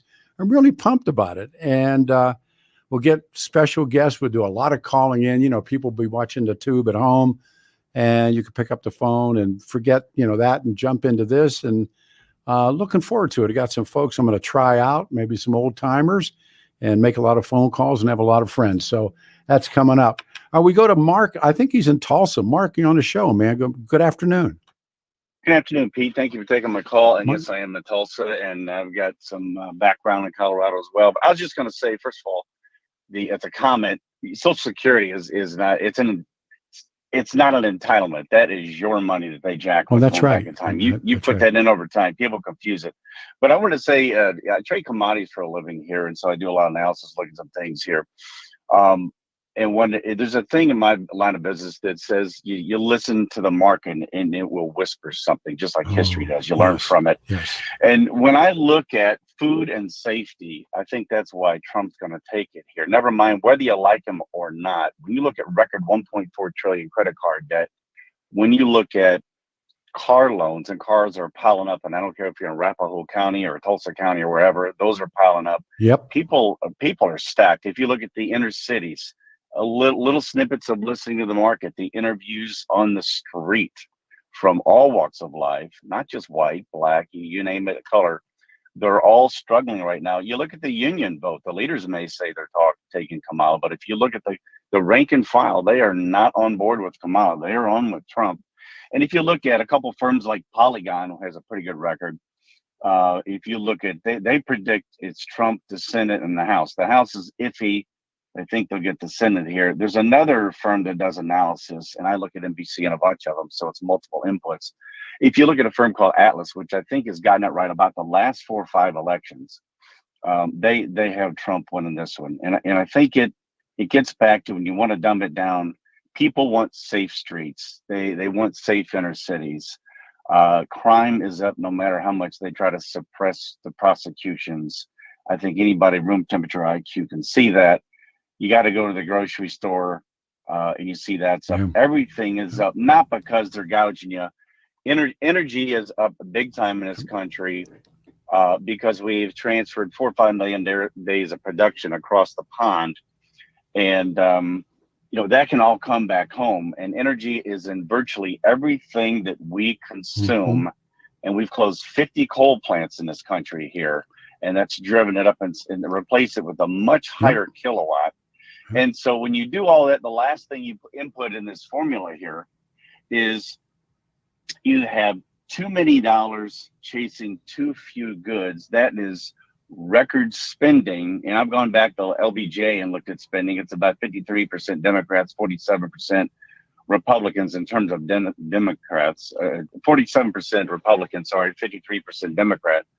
And so the spending is almost equal with them, despite what people want to say. So when I look back and be neutral at this, to me, it's stacking up with Trump. The difference I see in history is you've had, either coming out of Columbia College or something, but you have a movement here that is dividing people against people. I think I'm right that more people will killed from people killing people under Miles' revolution than the army killed people. And when you look at what's going on here and what happened in 2016, people forget the riots when Trump ran. My fear is the country is you're going to have what I call, right tag or not, you can help me on this. If they're Marxists, whatever, they're simply not going to want to live with that. And you're going to have rioting here that's not going to want to put up with it, particularly when you want to export people out of this country. They're here legally. So there's a lot to unpack there, but that is my market view of what I see. Very bright. Yeah, that's why I said earlier on, and first of all, God, what a smart call. Number two, this is a popularity contest. This is in the essence voting for senior class president.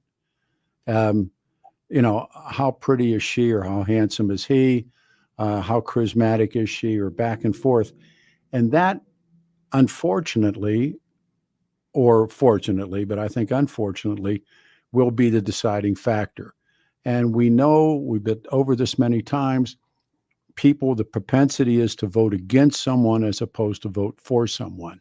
So everything that you say, Mark, it's absolutely spot on. Then it's the but. And it's how many people did Donald Trump alienate? She's an unknown quantity, but she was an unliked vice president. She has the media. That's the wind in her sails. I mean, it's a pick 'em. I mean, if you're, Trump is. I'm not a guy that's going to buy his gold tennis shoes. That's weird, and his Rolex. I'm not a cut me I bleed guy, but I vote for the policy. What I think's the best here. And you look at big money. If you look at the futures market right now, the equities, the stock market, also known, all the money, big money. The reason it's up right now and holding, tax cuts, reduce spending, big government. Alon's going to come in there if you believe everything you read and get efficiencies. He'll be eliminated because it's such a monster system. I'm done. Listen, I love this, but I just got the magic music. Thank you. Everybody, very smart show. Thank you so much, Adam. Again, thank you. We'll be here next week as we get closer and closer, and I got election night.